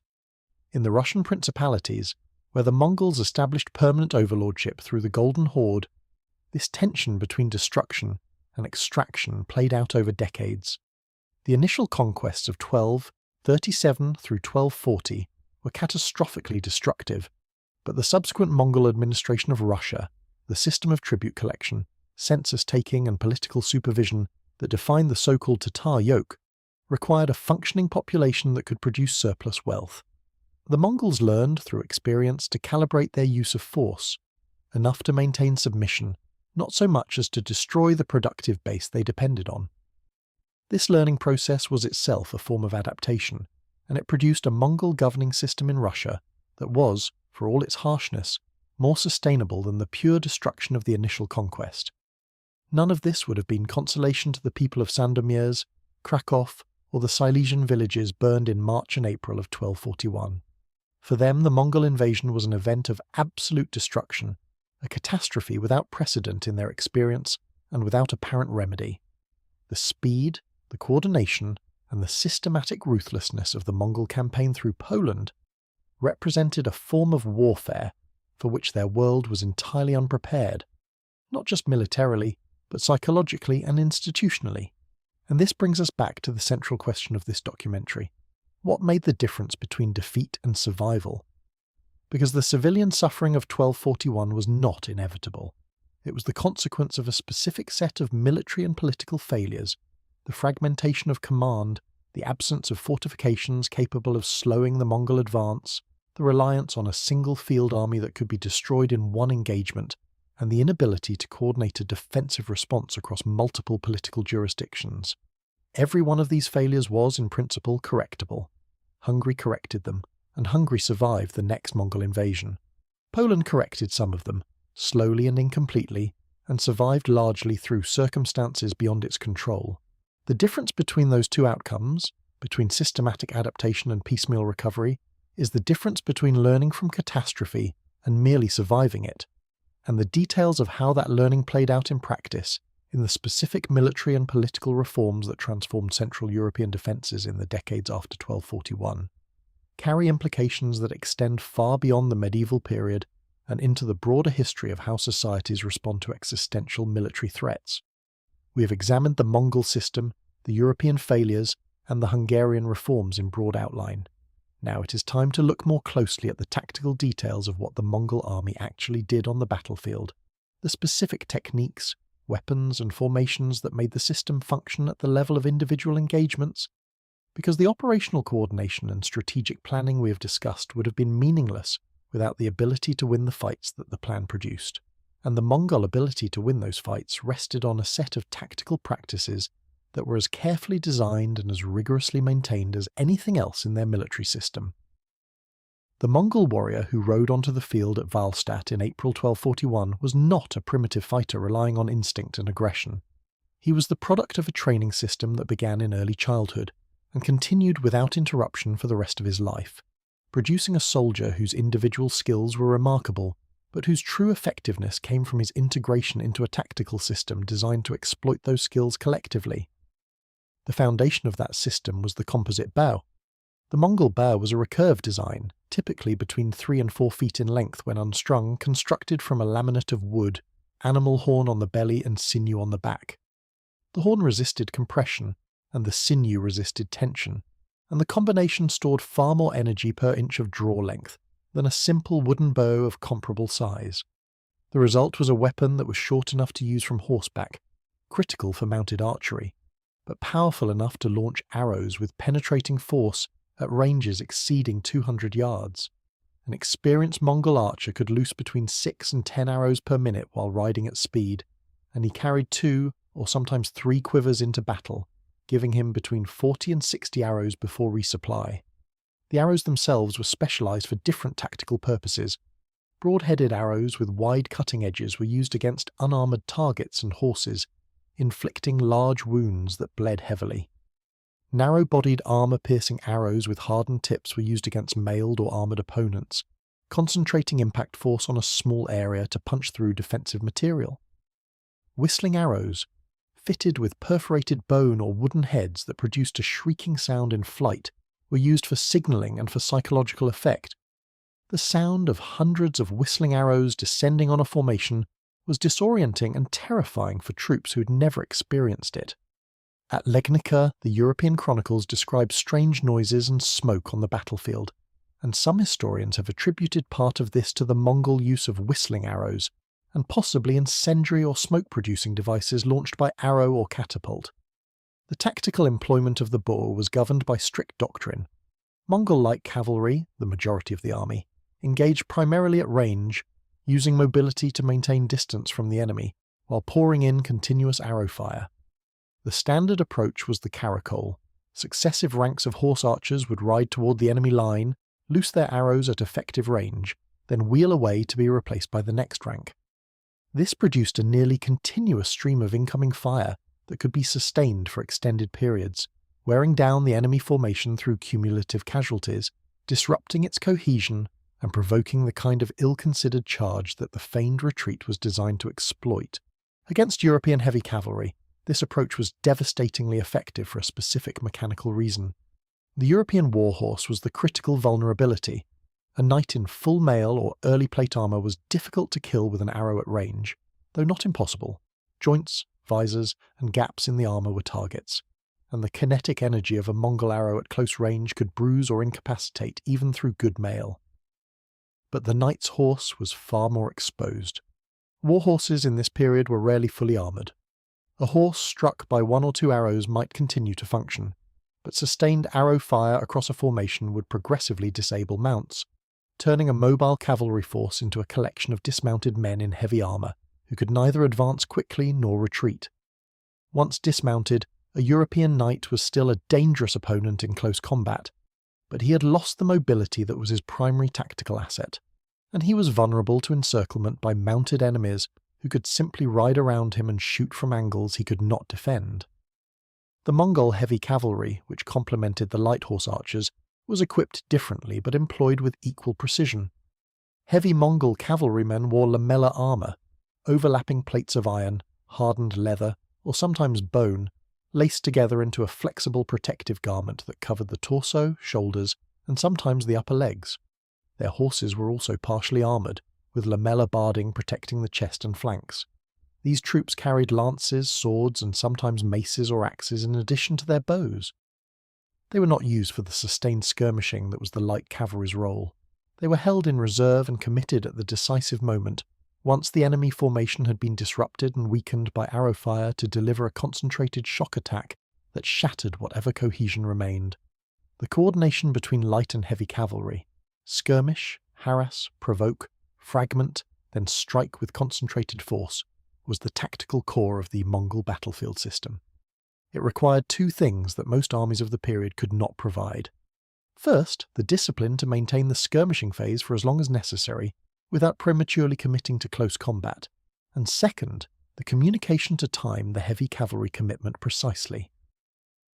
Both of these requirements were met by the Mongol training and command systems. The light cavalry maintained its harassment because the warriors had been trained from childhood to fight at range, and because the discipline code punished unauthorized close engagement. The heavy cavalry commitment was timed through a signaling system using flags, drums, and mounted messengers that allowed the commanding general to read the flow of the battle and issue orders that reached subordinate units within minutes. At Legnica, this system functioned exactly as designed. The initial Mongol skirmishing drew Henry's vanguard forward. The feigned retreat separated the European divisions from each other. The smoke or dust that obscured the battlefield prevented Henry's rear formations from seeing what was happening to the forward elements and responding in time. and the final encirclement and destruction of each European division in sequence was the work of coordinated light and heavy cavalry operating under unified command, converging on fragmented and disoriented enemy units that could no longer support each other. There is one additional tactical element that deserves attention, because it played a role at Legnica and at several other engagements during the European campaign, the Mongol use of non-Mongol troops. By 1241, the Mongol army was not ethnically homogeneous. It included contingents from every people the Mongols had conquered: Turks, Chinese, Persians, Russians, and others. Some of these troops served as combat soldiers, integrated into the decimal structure alongside Mongol warriors. Others served in specialized roles.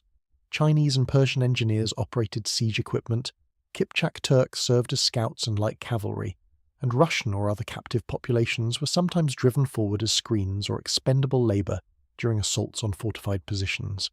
At Legnica, several European sources note that the Mongol army included troops who did not look or fight like the core Mongol horse archers, men who appeared to be of different ethnic origin and who were equipped with different weapons. These were almost certainly conscripted or allied troops from the conquered Kipchak, Russian and other subject populations, fielded as part of the Mongol combined force. Their presence served multiple purposes. They added numbers to the Mongol army. They absorbed casualties that might otherwise fall on ethnic Mongol warriors. And in some cases, they were used as the visible forward element in engagements, creating confusion about the true size and composition of the Mongol main force. The willingness and ability to integrate conquered peoples into the military structure was another systemic advantage the Mongols held over their European opponents. A European feudal army was limited to the warriors that its feudal structure could produce: the knights, men-at-arms, and levies of the kingdom and its allies. The Mongol army could grow with each conquest, absorbing the military capacity of defeated peoples and turning it against the next opponent. This was not simply a matter of pressing captives into service at spear point, though that happened as well. The Mongol decimal system provided a framework for integrating diverse troops into a functional military organization, assigning them to units, placing them under Mongol officers, and training them to operate within the Mongol tactical doctrine.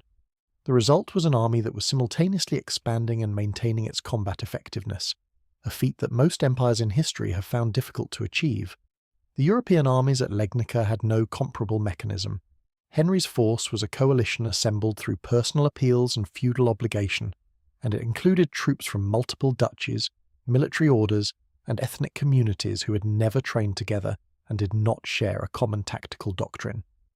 The Teutonic Knights fought one way, the Silesian ducal cavalry fought another, the Bavarian miners pressed into infantry service fought a third way, or more accurately, did not fight at all in any organized tactical sense. There was no common system of signals, no rehearsed set of battle drills, and no mechanism for the different divisions to coordinate their actions in real time once the engagement began. Each contingent fought as best it could, according to its own traditions, and when the Mongols began to separate and encircle them, each contingent was destroyed in isolation.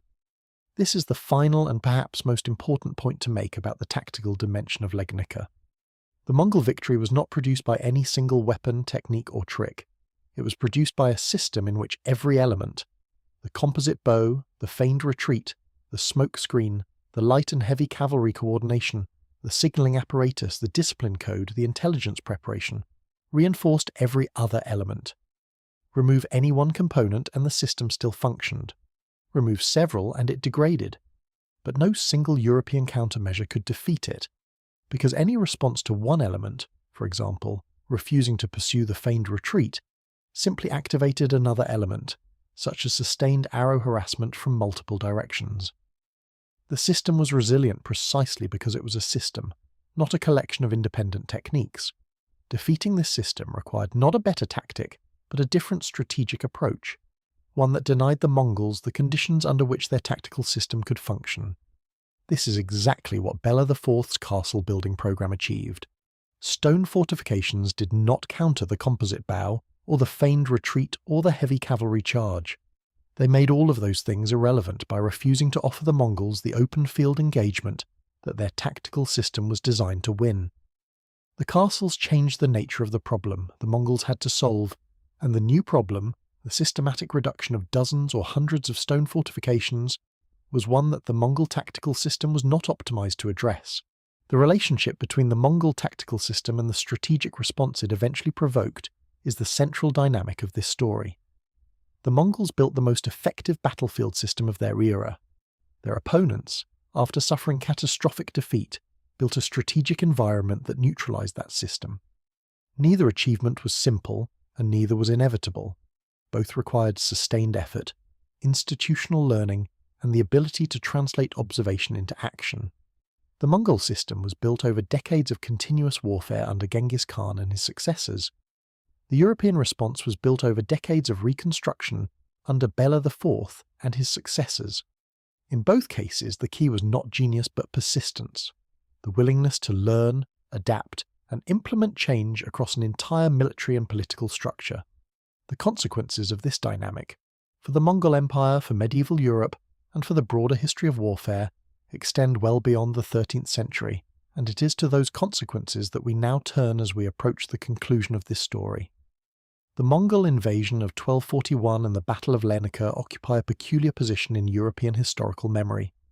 In the regions directly affected, Poland, Hungary, Silesia, and the broader zone of Central European politics, the invasion was remembered as a defining catastrophe, a civilizational near-death experience that shaped military policy, settlement patterns, and political relationships for generations.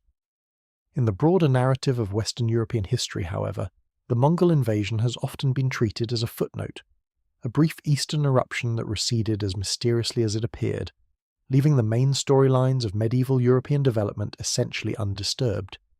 This marginalization is a mistake, because the invasion and its aftermath reveal dynamics that are fundamental to understanding how military power, political organization, and strategic adaptation interact across the long arc of history.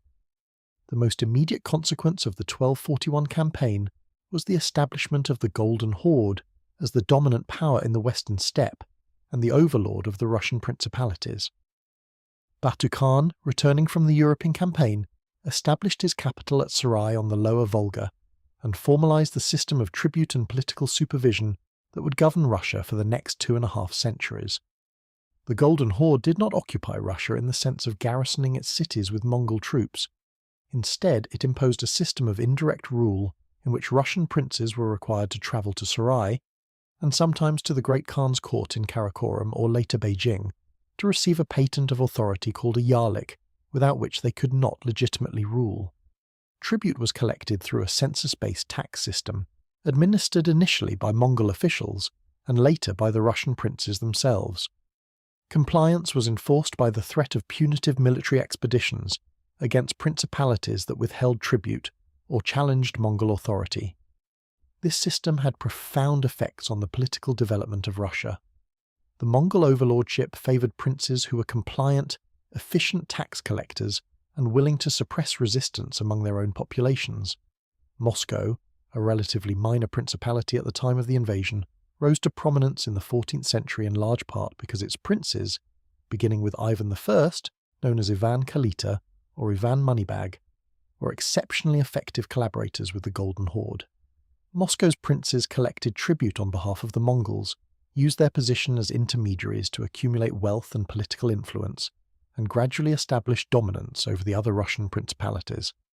The centralization of Russian political authority around Moscow, which would eventually produce the Russian state, was shaped in fundamental ways by the institutional framework that Mongol overlordship created. For Central Europe, the consequences of 1241 were different but equally significant.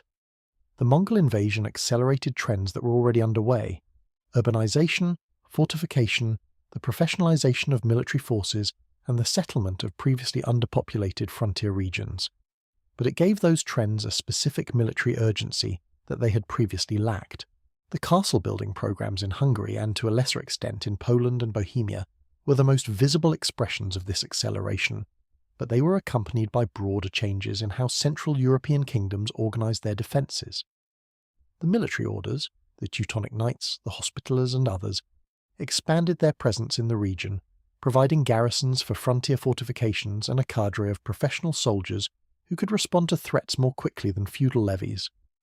Urban militias became more formalized, with towns investing in walls, weapons, and organised training for their citizens. The Mongol threat also influenced the diplomatic landscape of Central Europe. The vulnerability exposed by the 1241 invasion, the inability of the fragmented Polish duchies, the Hungarian kingdom, and the Bohemian crown to coordinate an effective defence, created pressure toward greater political cooperation, even if that pressure was inconsistently applied. King Baidar IV of Hungary sought alliances with neighbouring powers, including Bohemia and Austria, to create a coordinated defensive front against future Mongol incursions. These alliances were complicated by the usual rivalries and territorial disputes of medieval politics, but the shared experience of the Mongol threat provided a common strategic frame of reference that had not existed before 1241. The broader European response, or lack of response, is equally revealing. The Holy Roman Emperor Frederick II and Pope Gregory IX, consumed by their mutual conflict, had done nothing to assist Poland or Hungary in 1241. After the invasion, there was sporadic discussion of a general crusade against the Mongols, but no concrete action was taken. The papacy sent diplomatic missions to the Mongol court, Carpini's journey of 1245 through 1247, and William of Rubruck's journey of 1253 through 1255, that produced valuable intelligence about Mongol society and military practices, but this intelligence was not translated into military reform at the European level. The kingdoms of Western Europe, France, England, the Iberian states, were geographically distant from the Mongol threat and preoccupied with their own conflicts, including the ongoing crusades in the Holy Land and the internal wars of the Plantagenet and Capetian dynasties. The defence of Central Europe against the Mongols was in practice left to the states directly threatened, with minimal assistance from the broader European community. This failure of collective response highlights a structural feature of medieval European politics that the Mongol invasion laid bare. Feudal Europe was not a unified political entity.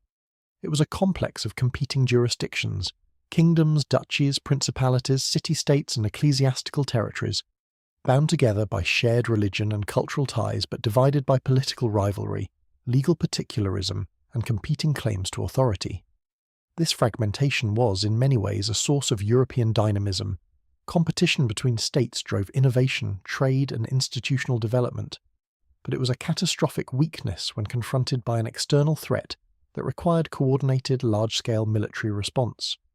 The Mongols exploited European fragmentation as deliberately as they exploited any terrain feature or tactical opportunity. Subutais' plan for the 1241 campaign was built on the assumption that the European states would not coordinate their defences, and that assumption proved entirely correct. The long-term military legacy of Legnica and the 1241 campaign extends beyond the specific reforms of Baidar IV or the castle-building programs of Central Europe. The Mongol invasion demonstrated in the most dramatic possible way the limitations of the feudal military model that had dominated European warfare for centuries. The feudal levy, assembled slowly, organised loosely, commanded through personal authority rather than institutional hierarchy, and dependent on a single decisive battle to resolve a campaign, was exposed as fundamentally inadequate against an enemy that operated on different principles. The lessons of this exposure were absorbed slowly and unevenly across Europe, but they contributed to a gradual shift in European military practice over the following centuries, toward professional standing armies, towards centralised command structures, towards systematic fortification programs, and toward the recognition that military effectiveness depended not on the valour of individual warriors, but on the organisation, training, and logistics of the force as a whole. This shift was not caused solely by the Mongol invasion. The 100 Years' War, the Ottoman expansion, the Italian Wars, and many other conflicts contributed to the evolution of European military practice, but the Mongol invasion of 1241 was one of the earliest and most dramatic demonstrations that the feudal military system had fundamental structural weaknesses, and it was one of the first events to provoke a conscious, systematic effort at military reform, in Hungary at least, that addressed those weaknesses at the institutional rather than the individual level. The Mongol Empire itself did not long survive the period of its greatest military achievement. The death of Ogedei in 1241 initiated a succession crisis that was never fully resolved. The empire fragmented over the following decades into 4 increasingly independent khanates: the Golden Horde in Russia, the Chagatai Khanate in Central Asia, the Ilkhanate in Persia, and the Yuan dynasty in China, that cooperated less and competed more as time passed. The unified strategic planning that had produced the synchronized campaigns of 1241 was never replicated on the same scale. The Golden Horde, which controlled the Western territories closest to Europe, gradually lost its offensive capability as it fragmented internally, converted to Islam, and became increasingly absorbed into the political and cultural world of the Western steppe. The terrifying military machine that had destroyed the armies of Poland and Hungary in a single spring campaign devolved, over the course of a century, into a conventional regional power whose raids were a nuisance rather than an existential threat. But the memory of what that machine had been capable of at its peak endured, and the reforms it provoked, the castles, the professional garrisons, the fortified towns, the diplomatic alliances, became permanent features of the Central European landscape, long outlasting the specific threat that had inspired them. This is perhaps the most enduring lesson of Legnica and the Mongol invasion of 1241, that the most effective responses to military catastrophe are not temporary measures adopted in panic, but structural changes embedded in the fabric of a society's institutions, infrastructure, and political organization. The castles Baidar IV built were still standing centuries after the last Mongol horse archer had ceased to be a threat. The military reforms they represented, the shift toward defense in depth, toward distributed fortification, toward the integration of professional and militia forces, became the foundation on which later generations built their own defensive systems against new threats. The story of Legnica is, in this sense, not just a story about a single battle or a single campaign. It is a story about how societies learn from defeat, and about the difference between those that learn deeply enough to transform themselves and those that learn only enough to survive. That distinction, perhaps more than any tactical detail or campaign narrative, is what makes the events of April 1241 worth remembering 8 centuries later. On the morning of April 9th, 1241, Henry the Pious rode out of Legnica at the head of the largest army he could assemble, onto open ground that favoured his enemy in every way that mattered, against an opponent whose methods he did not understand, in a battle whose timing had been chosen not by him, but by the Mongol commanders who had manoeuvred him into exactly this position. By midday, his army had been destroyed, his military orders annihilated, and his own body lay mutilated on the field. His head was paraded on a Mongol lance before the walls of the town he had tried to defend. Within days, the news reached Wenceslaus of Bohemia, who turned his army around and marched home. Within weeks, the Mongol Northern Column had accomplished its strategic objective, the elimination of every European field army that could threaten the flank of the main invasion force in Hungary, and 300 miles to the southeast, that main force had already destroyed King Baidar's Hungarian army at Mohi, completing the most devastating coordinated military operation medieval Europe would ever experience. The two battles, fought nearly simultaneously across a front wider than most European kingdoms, represented the peak of Mongol military capability in the West. They demonstrated a level of strategic coordination, tactical sophistication, and operational execution that no European power could match, and that most European commanders could not even comprehend. The feudal armies of Poland and Hungary were not defeated by a superior number of warriors or a miraculous weapon. They were defeated by a military system, a way of organizing, training, communicating, and commanding an army that was generations ahead of anything Europe had produced. And yet the Mongols withdrew. The death of the great Khan Ogedei, the political demands of the succession, the logistical strain of operating at the extreme edge of the steppe, and the diminishing strategic returns of pushing further into an unfamiliar and increasingly fortified landscape, all contributed to a decision that saved Western Europe from an invasion it had no military capacity to resist. The withdrawal was not a European victory. It was a Mongol choice, made for Mongol reasons, and it left the fundamental military imbalance between the two worlds unresolved. What resolved it, partially, imperfectly, and only in the regions where leadership and political will aligned, was the structural reform that followed. Baidar IV of Hungary looked at the wreckage of his kingdom and asked the right question. He did not ask how to build a better knight or how to train a faster horse. He asked why his kingdom had been unable to resist an enemy that operated the way the Mongols operated, and he identified answers that were structural rather than individual. The absence of fortifications that could slow a cavalry-based invader, the dependence on a single field army that could be destroyed in one engagement, the lack of military diversity in a force composed almost entirely of heavy cavalry, and the political fragmentation that prevented coordinated defence. He then spent the remaining decades of his reign addressing each of these vulnerabilities through a program of castle construction, military diversification, population resettlement, and diplomatic alliance building that transformed Hungary's defensive capacity. When the Mongols returned in 1285, they found a different country. The open plains that had been a highway for cavalry manoeuvre in 1241 were now studded with stone fortifications. The single royal army that had been lured to destruction at Mohi had been replaced by a distributed defensive system in which garrisons, local militias, and a more tactically diverse field force operated in coordination. The Hungarian defence did not win a dramatic pitched battle against the Mongol invaders. It did something more effective. It denied the Mongols the conditions under which their system could produce a decisive result. The invasion of 1285 ground to a halt against a landscape that had been deliberately redesigned to neutralise Mongol advantages, and the Mongol force withdrew without achieving its objectives. Hungary had survived not through heroism or luck, but through institutional learning applied at the level of an entire kingdom. Poland's experience offers the counterpoint. Without a unified crown, without a centralised reform programme, and without the political capacity to implement kingdom-wide structural change, Poland's recovery from Legnica was slower, less systematic, and more dependent on favourable external circumstances, principally the internal decline of the Golden Horde, than on deliberate adaptation.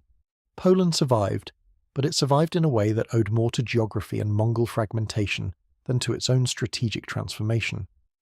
The contrast between the Hungarian and Polish responses is not a moral judgment. It is an observation about the relationship between political structure and the capacity for institutional learning. Baidar IV could reform Hungary because Hungary was a kingdom with a single crown and sufficient centralised authority to direct resources and compel compliance.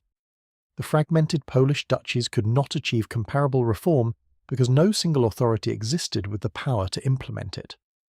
The strategic lesson embedded in this contrast is the most important takeaway from the entire story of the Mongol invasion of 1241, and it applies far beyond the medieval period. Military catastrophes are survived not by individuals but by systems. The courage of Henry the Pious, the discipline of the Teutonic Knights, the valour of the Hungarian knights at Mohi. None of it mattered against an enemy whose systemic advantages were decisive. What mattered was the capacity to recognise systemic failure, to identify its specific causes, and to implement structural changes that address those causes at the institutional level. Baidar IV did this. Most of his contemporaries did not. And the difference between those who did and those who did not is the difference that determined which kingdoms endured and which remained vulnerable. The Battle of Legnica is remembered in Poland as a moment of sacrifice, a doomed stand against an overwhelming invader that bought time for the rest of Europe. There is truth in this framing. Henry's decision to fight, whatever its tactical wisdom, did fix the Mongol northern column at Legnica for a critical period and may have influenced the timing of the broader campaign. The men who died at Wallstatt, Polish knights, Teutonic brothers, Templars, Silesian townsmen, Bavarian miners, fought with courage that deserves to be honoured. But honouring their sacrifice should not obscure the harder lesson that their deaths teach, that courage without system is not enough, that the bravest army in the world will be destroyed by an enemy that is better organised, better informed, better coordinated, and better adapted to the realities of the battlefield, and that the only effective response to systemic defeat is systemic reform, not a better sword, not a braver charge, but a fundamental rethinking of how a society organises itself to face the threats it actually confronts. This is what the Mongol invasion of 1241 teaches, and it is why the Battle of Legnica, a single morning's fighting on a Silesian plain nearly 800 years ago, still matters. Not as a story of heroic defeat, though it is that. Not as a study in Mongol tactical brilliance, though it is that as well. But as a case study in the most consequential question any society can face after a military disaster. What do you do next? Do you rebuild what was destroyed and hope the threat does not return? Or do you look clearly at why you were defeated, accept the structural nature of that defeat, and commit to the difficult, expensive, politically contentious work of changing your system so that the next time the threat arrives, the outcome is different? Bela IV chose the second path. The castles he built, the military reforms he implemented, and the kingdom he reconstructed from the ruins of 1241 stand as proof that systemic adaptation works, that a society that learns the right lessons from catastrophe can transform itself into something the original threat can no longer destroy. The men who died at Legnica did not have that opportunity. They fought with what they had in the system they inherited against an enemy that system could not defeat. Their defeat was not their failure, it was their system's failure. And the truest way to honour what they endured is to understand why it happened and to carry that understanding forward. If this documentary has changed how you think about the Battle of Legnica, the Mongol Empire, or the way military systems shape the outcome of wars, consider subscribing to the channel and leaving a comment about which moment in this story struck you most. There is always more history to explore, and the next story may be just as surprising as this one. On the field at Valstadt, the earth has long since covered the bones of the fallen. The town of Legnica grew back. The castles of Hungary still dot the hillsides, and the lesson remains, carved not in stone but in the record of what happened when one world's most powerful army met another world's most sophisticated military system, and what it took in the years that followed to ensure that the next meeting ended differently.